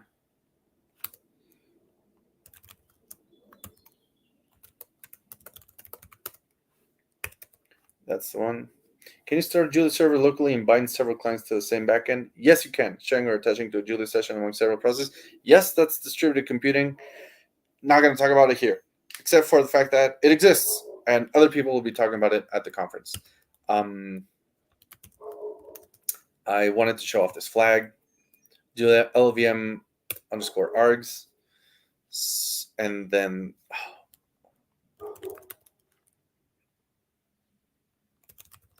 using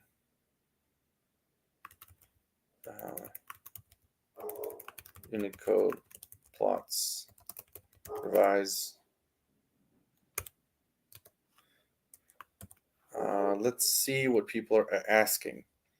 I can see that one can edit one's codes inside the REPL using revise. Thank you. My question is, what is a swift way to save all the code one has entered into the REPL? I made a package that has a functionality for that, and I'm going to talk about it in a sec.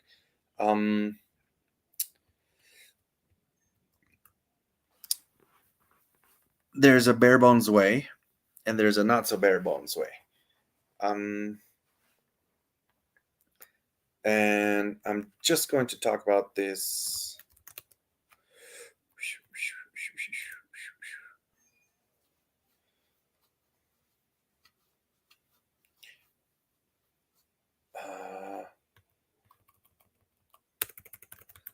Scatter plot, one here, one there. Please work.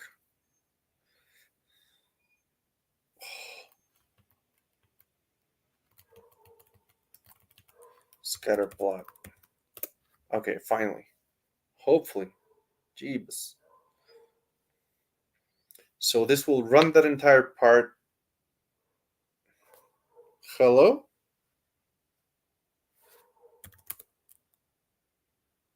All right. So I need to look more carefully into what that did, because apparently it doesn't print it out like I thought it would.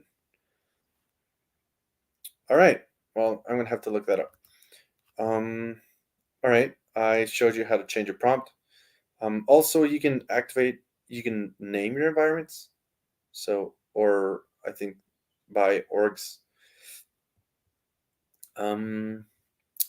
Let's try to change the banner.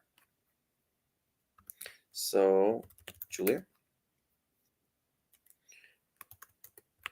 banner. I will now banner, try and find it. Where is it? Give me my banner.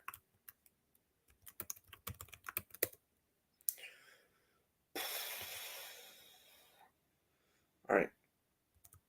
So this is the part where I just go depths, Julia, cd depths. Oh wait. cd Julia, and then I'm like, all right, just show me where the banner is defined. So there's this very useful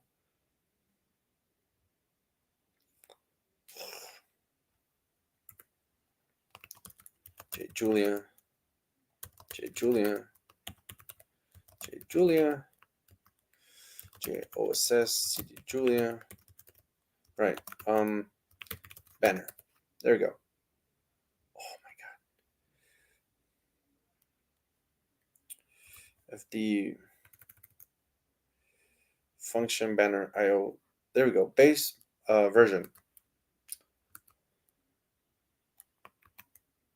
So if I do vim base version.jl banner, right. So this is the entire Julia banner. And if you don't like that banner, what you can do is you can just overwrite that. So we're going to do that now. And we're going to do it via, we did it with edit. Let's see, where did I find stuff here? Edit, parse there. Oof, that's horrible again. But it's in, okay, I remember where it is now. So vim, Julia up, bin, Julia up,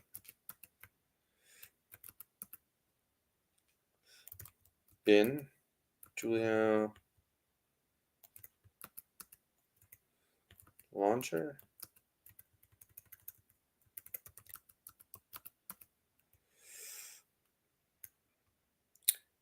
Never mind. So if I do just a bare bones Julia,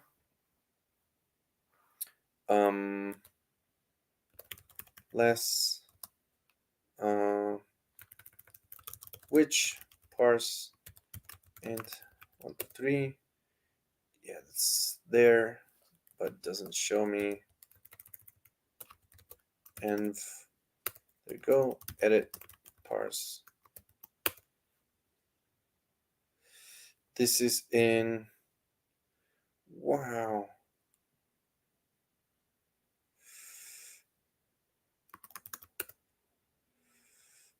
I didn't know how to read that. That was way too tiny a font.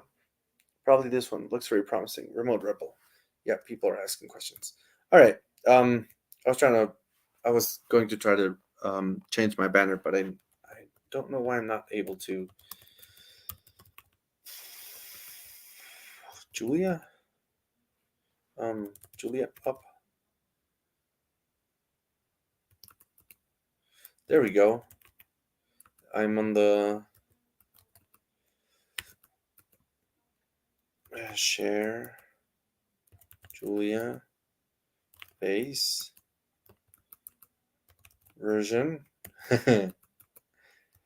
Da jail. Okay, I don't need that, but Vim. There we go. For the moment of truth.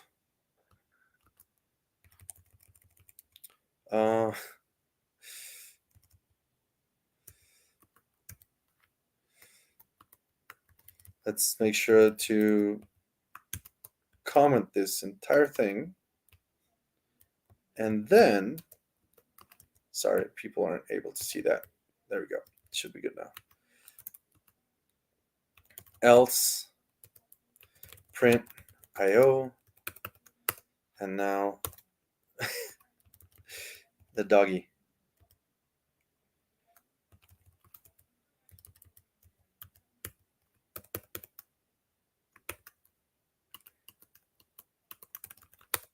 So that should have worked. And so if I pull up Julia, I'm definitely using that version. Yes, I am. Please. Okay. I don't know why I didn't. Might have to recompile. But oh well. Yeah, the point is that can be done. I'll get it next time. All right, more showing off cool repos that people have built. There's a nice Easter egg that people might not know about, and that's you can start Julia with minus femto lisp. Julia minus femto. Julia minus femto. Julia minus lisp. There you go, femto lisp. So if you happen to know the Julia lore, Jeff had written a Lisp somewhere during his time when he was studying, and it's just it was a really quick way for them to have a parser for Julia at the very beginning. I don't remember how to do this. Def name and then X and then 3. I don't remember how to do Lisp here, but the point is exit. There we go. Yeah, you can tap into the parser that way. And there's actually, let me see if I can recall, there's a way that you can JL init, I think. There's a certain symbol you can call to start the Julia process, but I don't remember right now. How do I even see? There's no REPL here, so I feel like a duck out of water. Oh, well, that was weird. All right. Banner. Tools and packages. So now I'm just going to try and breeze through as many cool packages as I can. Changing the banner. Alan Turing would be proud of the development in the field. Lol. Yeah. People saying kick W. Maybe that's why I changed the prompt. I think the REPL breaks because there's a variable jail prompt length that happens somewhere inside the REPL startup. Yeah, I'm gonna make a nice little silly blog post of things you definitely shouldn't do with a REPL or something. But it's just silly. It's just for showing off. Tools and packages. All right.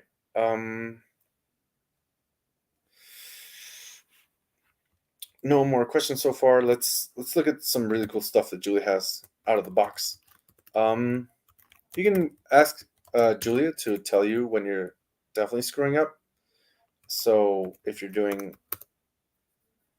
it, it will run the code in front of you or in front of the macro, and it'll say with some pretty color output, "Hey, don't do that," or when you definitely shouldn't have. So if you happen to pollute type inference, like if you happen to have screwed it up or not have helped Julia out as much as you could have, it will print it out in red. And there's a bunch of these. The point is that there's a bunch of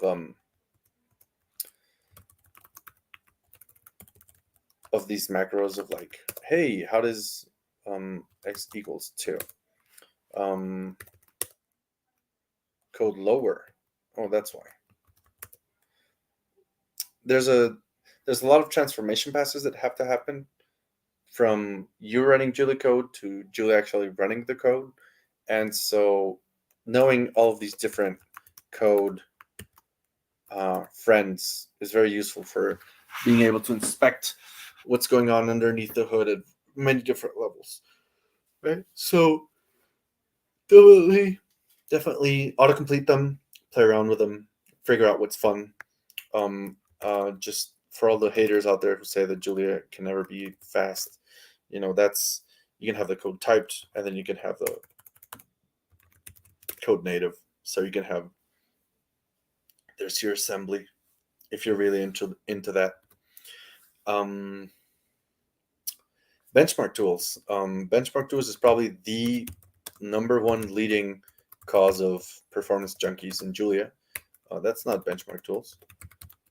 That is benchmark tools. So what benchmark will do is it will, let's say that I want to square this really big number, or let's say big.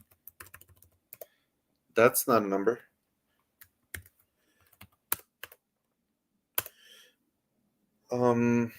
And squares should definitely be defined.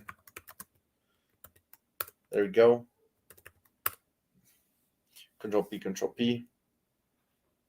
And so what this will do is it will evaluate the thing in front of the at benchmark a bunch of times and get some samples on how quickly it happened. It will print a nice graphic in your terminal and it'll say, you allocated 48 bytes. You did 3 allocations. If you're getting into performance, that's very important to know about. And on average, you were, or this is the range. Your best time was 66 nanoseconds. The worst time was 171 microseconds. So from when you didn't hit the garbage collector to when you did, sorry. If you don't want that verbose of a printout, you can just do at b time, and then that will be enough to show you. Oh, it's about 73 nanoseconds. So this is a really easy way for you to just be profiling your code. Not profiling, sorry, but measuring your code. There's other profilers as well, but they don't have good REPL integration yet. So that's something that we should definitely. That's weird. So let's go back to Julia dev and then REPL. There we go. So I'm writing down a bunch of projects if people want to pick them up. Issues to pick up projects. Native REPL profile output. Profiler output. We already have benchmark. Why not also print a flame graph in the REPL, right? So if you've used the VS Code IDE, you can just do like add prof viewer, and then that will inline to your VS Code experience show you where you can show where statistically your code is spending most of its time. Another really cool thing that people might not know about, it's possible to save the REPL commands to a file. Wow, like 5 different people have asked that. Yeah, I'm gonna show it in just a second. And it's already saved to a file, basically. What's useful is caching that into a... Actually, we might be able to build it in the last couple of minutes. All right. There's this repo called The Fix by Michael Slavinsky. Great name. So if you ever type sign of, let's say, 0.5, you're like, oh, sign isn't defined. And so I just get really angry that I've typed, oh, F. And then it says, oh, did you mean sign? And I'm like, oh, yes, I did. And so it says, all right, let me fix that with sign of 0.5. So what's happened is that I have this, please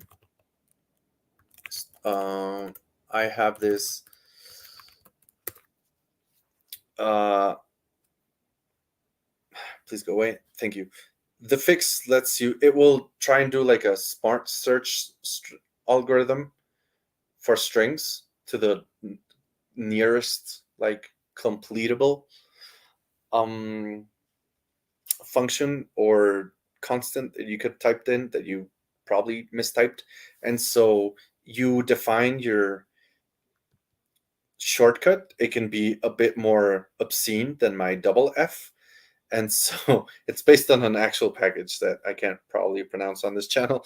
But you just type in double F whenever you screw it up. So instead, if I said suquare 3, and I'm like, hey, that doesn't exist. Oh, yes, I meant that. There we go. Instead of typing the whole thing, right? So that's really useful, or at least for showing off. Sometimes I don't even remember, and I just like retype it anyways. Letexify. Letexify is incredibly useful. Letexify lets you... Letexify lets you output latex code from within Julia, right? And what's really useful is when you pair it up with clipboard. In fact, I'm almost sure that the Letexify function has a quargs to throw it into your clipboard as well. But the point is, it can be done. And so if you ever need to type up a table, you just do something like Letexify 1, 2, 3, 4, and then that's a really easy way to write a matrix in LaTeX, right? Just type it in Julia and have Letexify figure it out. And now that symbolics.jl is getting more and more popular, it's going to be a pretty useful thing to do. Package templates is how I built this entire repo very quickly. You just type in t equals template and then your username, and then t my super package, and then this entire repo structure, right? Like all of this with the CI workflows, with the git ignore, with the license, the readme in the right place, the test files, the source, the workflows, all of that gets defaulted as part of package templates. So the easiest way for you to set up being a pro Julia developer, just use package templates. It's definitely a really useful package to know about. All right. Miscellaneous, no. Unicode plots, or rather, yeah, eyeball. Eyeball is really cool. Why? Oh, it's because I changed Julia versions. So eyeball, what it has is a way to let you explore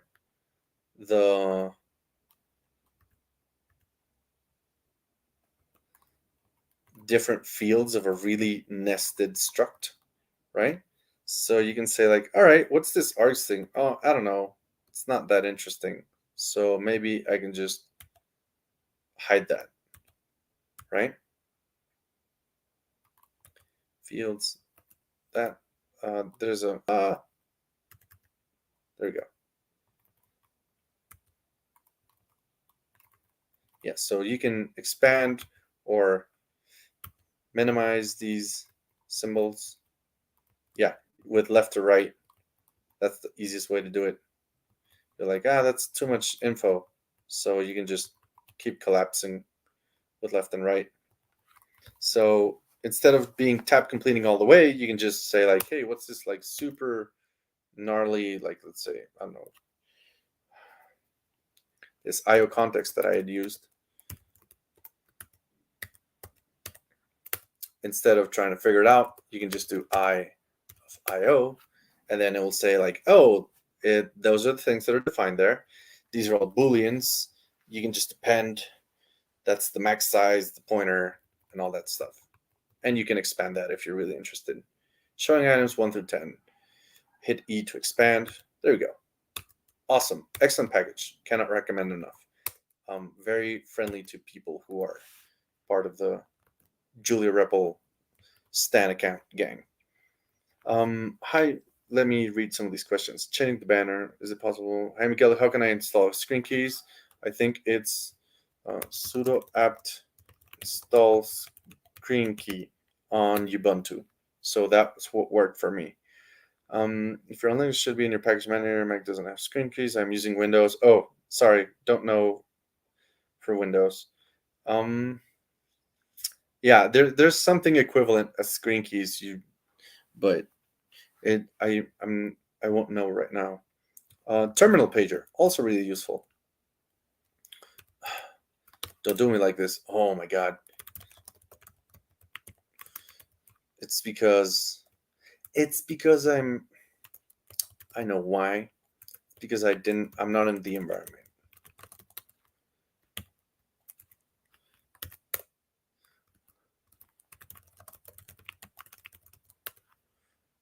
There we go. So this is a really big matrix. Let's do it like maybe 30 by 30, right? So this is a really big matrix. Let's do 20. Yeah. So you can scroll with L or J and up and down. Okay, that's not working. But the point is that you can, if you ever get a data frame that's a bit too big for what you're using, you can just use that. And it's very useful for visualizing data frames and navigating through the columns, just like, wait, what did that thing say? And just like visually inspecting some of the values. If you're wondering how a lot of these packages handle their printing shenanigans, it's many of them call into this package called abstract trees. And so that will very easily let you also use that interface so that you can have really pretty printing.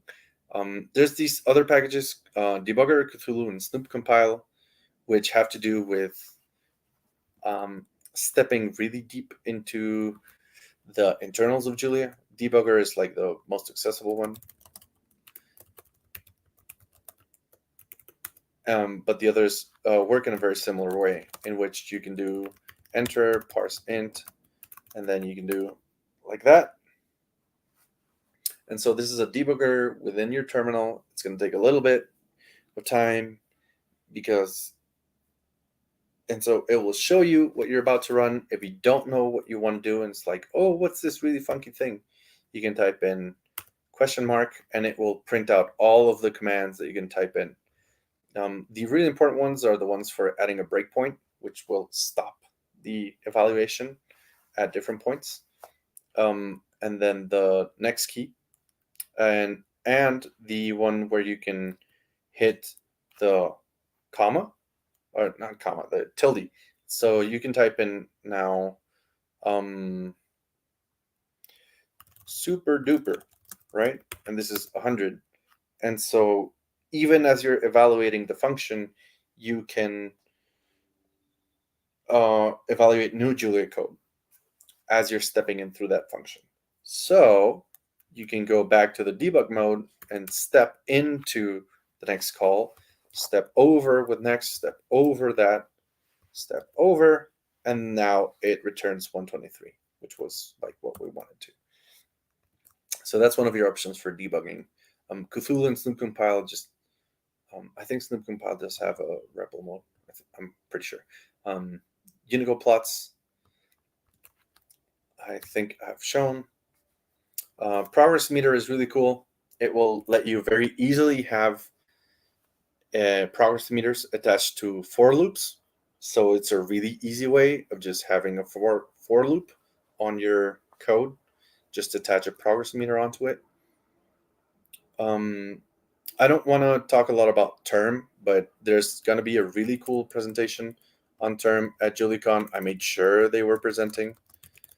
They're going to demo some really cool stuff. So if you want to build out, this is one of the more fleshed out terminal UI builders that are going to be in Julia. I don't want to steal their thunder, but I'm really excited about it. Definitely check them out. They'll be giving a talk. They've optimized their code a bit. And so, yeah, do that. Pretty tables, if you don't want something as featureful as term, you can just use pretty tables for some compact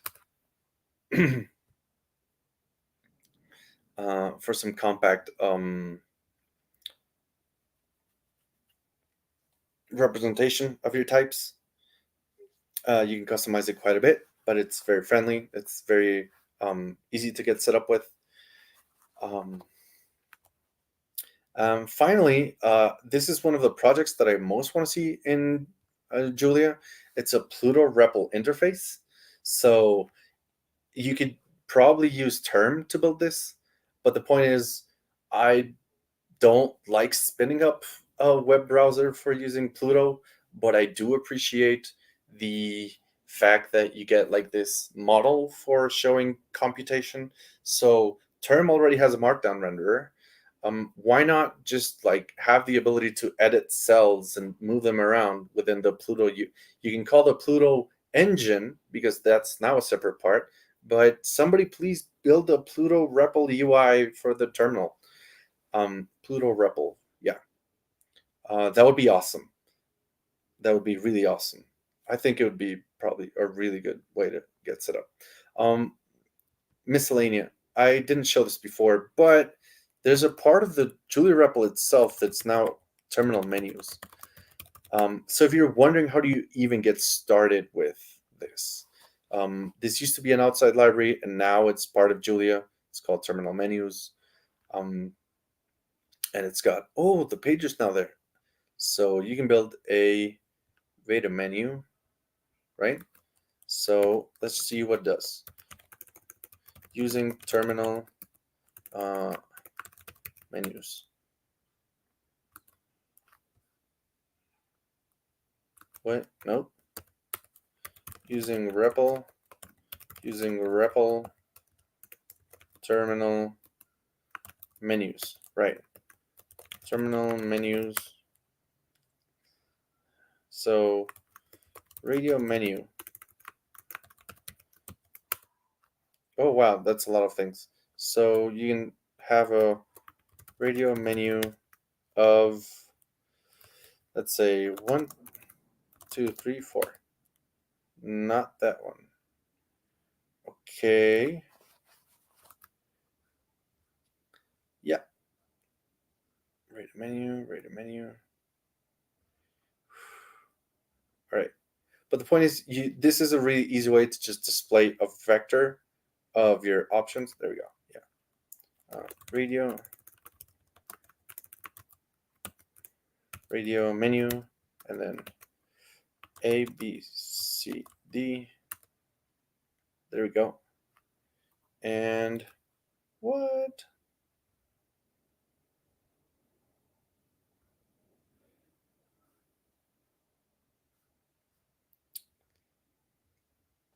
Request. There we go.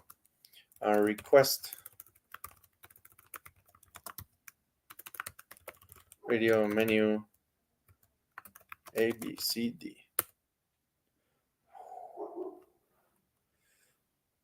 Oh, it's because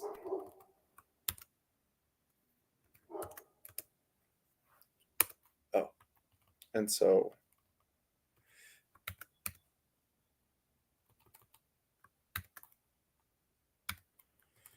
and ta-da, and it will return that. Well, it will return the index, right? So this is just a really bare bones way that you can just ask for user input and have that thing be spit back out. Right. Videos in terminal. I try to set this up to play a video. I think this will work. Video in terminal.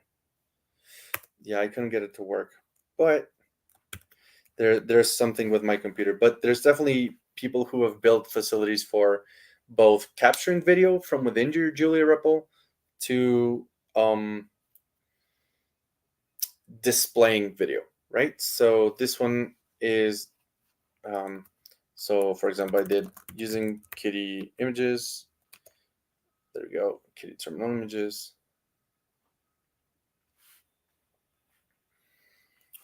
Please. Using test images. Please. So test image and then cameraman. And this should, oh Lord, all this per compilation.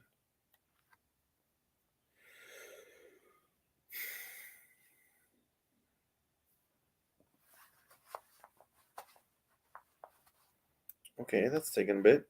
Unexpected.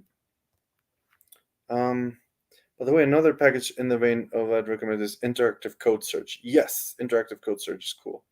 I remember you asked about TO development, Julia. Term seems to be it. Yes, I would definitely vouch for Term to be the most full-fledged. Output swatches reduced it to large size. Let the image show.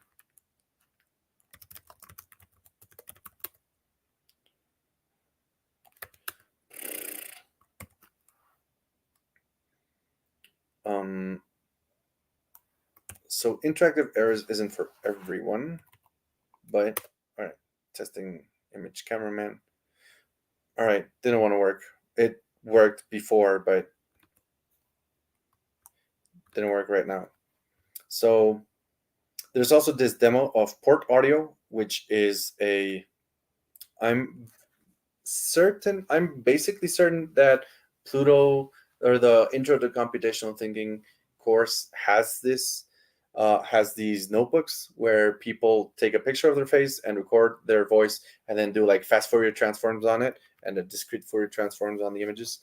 And so I think it'd be pretty cool to just have a 10 lines of Julia code that will record your voice and then like plot it and show the fast Fourier transform of it. That'd be really nice to show in the within like 10 lines of Julia. So finally, in Dr. docstrings. So okay, Dr. docstrings. I made this package a long time ago. Docstrings, Dr. Julia. All right, I forgot. YouTube, okay, no. Almost a year ago. Yeah, cool. To the language. Somebody, I found a very cool text, man. Yeah, I don't know why. There we go. add that one. And so I don't know why it's picking up a gumbo. Split, apply, combine, type tables. What the? All right, using docstrings. Right. So in docstrings, there's a function called history parser. I think so. Pick and copy. Right. So this will show you a radio menu of your previous Julia histories. So I could be like, all right, what I really wanted was this one, and let's say at the end, using docstrings, right? And then I do done. And so this will say this was all copied to your clipboard. And so now if I paste that, I have all that input in my Julia REPL. So yeah, it's to answer your questions. Let's add it. It's docstrings pick and copy. That's the method that people have been asking for. Whew, I wrote that because I needed that and I got tired of copy pasting stuff. There's a bunch of other stuff in docstrings. I think Peter Krissel has also made like a pick and copy REPL code that I basically hijacked. I think it's based on that. Interactive errors and abbreviated stack traces are probably the last packages that I get to see, get to talk about. So interactive errors. There we go. Yeah, I have it pulled up. So what's cool about this is that you can get an error in the style of break loop debugging, and then you get different options for what you want to do, right? So you can have your desired text editor pulled up for that. You can roll back. You can do a bunch of things. So let's try and do, yeah. You can edit, you can retry. And it's not for everyone to turn it on, but when you're used to that workflow, that is really, really cool. Right? So you can run Jet on it now. Oh, that's amazing. That's super cool. You can copy it to your clipboard, all that stuff. So definitely, we should very much interactive Vim readme interactive. I think they've already implemented the break loop debugging that I wanted.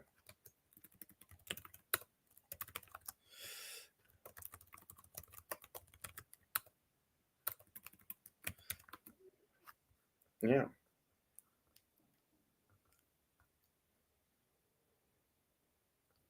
Yeah, so it hijacks your errors. And so it's not, I think there's not a way to like turn it on per function where it's like erroring there. But it'd be nice to. And I think lastly we'll look at abbreviated stack traces. I think also by Michael Heatherly. Nope, by Turbonik.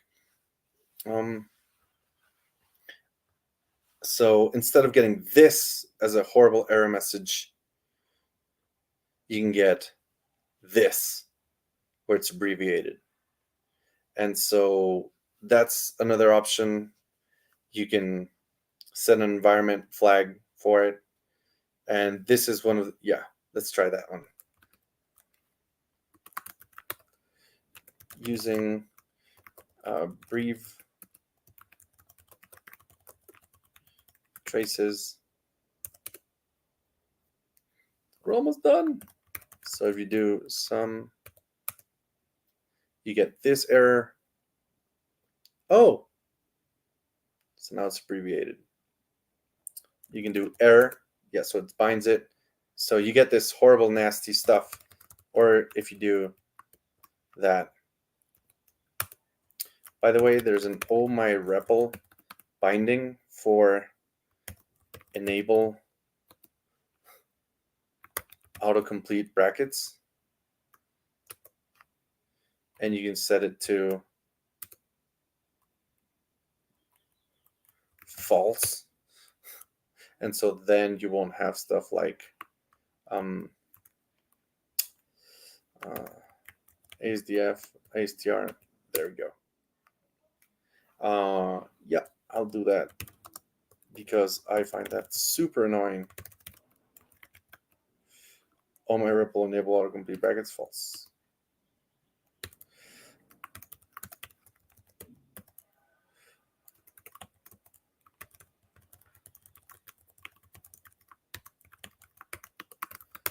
Yeah, I think that's basically everything that we have time for today.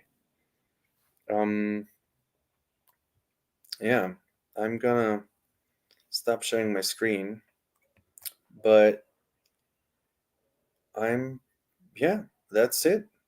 Except for Binary Builder. Binary Builder is it takes too long to run the installation, but maybe people get the point that this is really cool and that you can help others with this. It's a wizard in the REPL where you can guide people through helping set up third-party code dependencies. And that's very, very useful. And I've used it to build that stuff for others. So it will guide you through how do you clone the repo, what the commit hash is, what do you want to name it. So it's just a series of interactive REPL statements where you can make your users become developers for other people. And I find that's really cool. Okay, so it says that it couldn't open that stuff, but you get this really cool REPL wizard saying ELF for the appropriate byte marks, right? And I'm going to close it there. And I think that's it on my part. So yeah, I'm going to stop sharing my screen. And we are going to go to, oh my God, that's way too much. Oh, okay. Way too personal. Way too quick. Let's run some brands.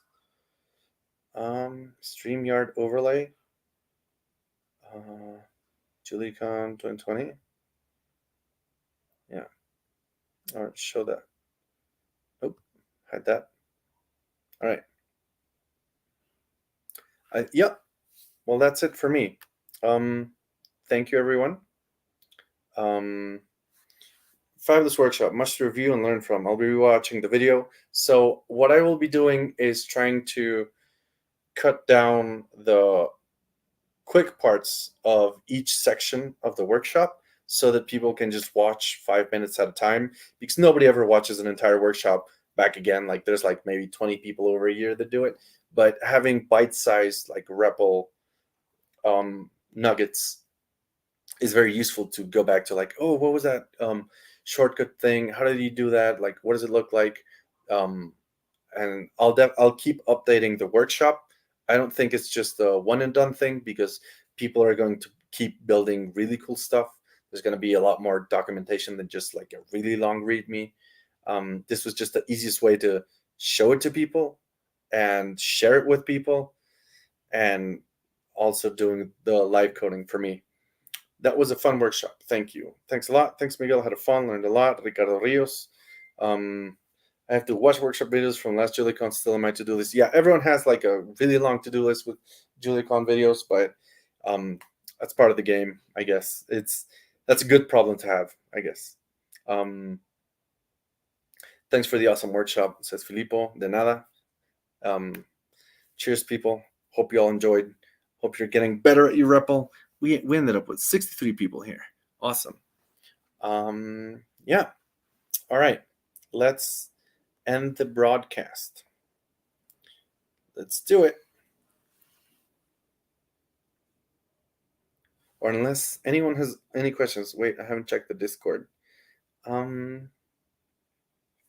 So in libraries to change error output, helpful errors, interactive errors, abbreviated stackers, to default. Is there an easy way to switch through all these during a REPL session?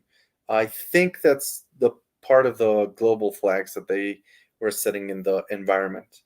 Thank you, Ricardo Rios. Ali Mérez. Ali Mérez. Bienvenido. Muchas gracias por venir. Thanks a lot. Gracias a todos en español. Thanks to everyone in Spanish, Latin America.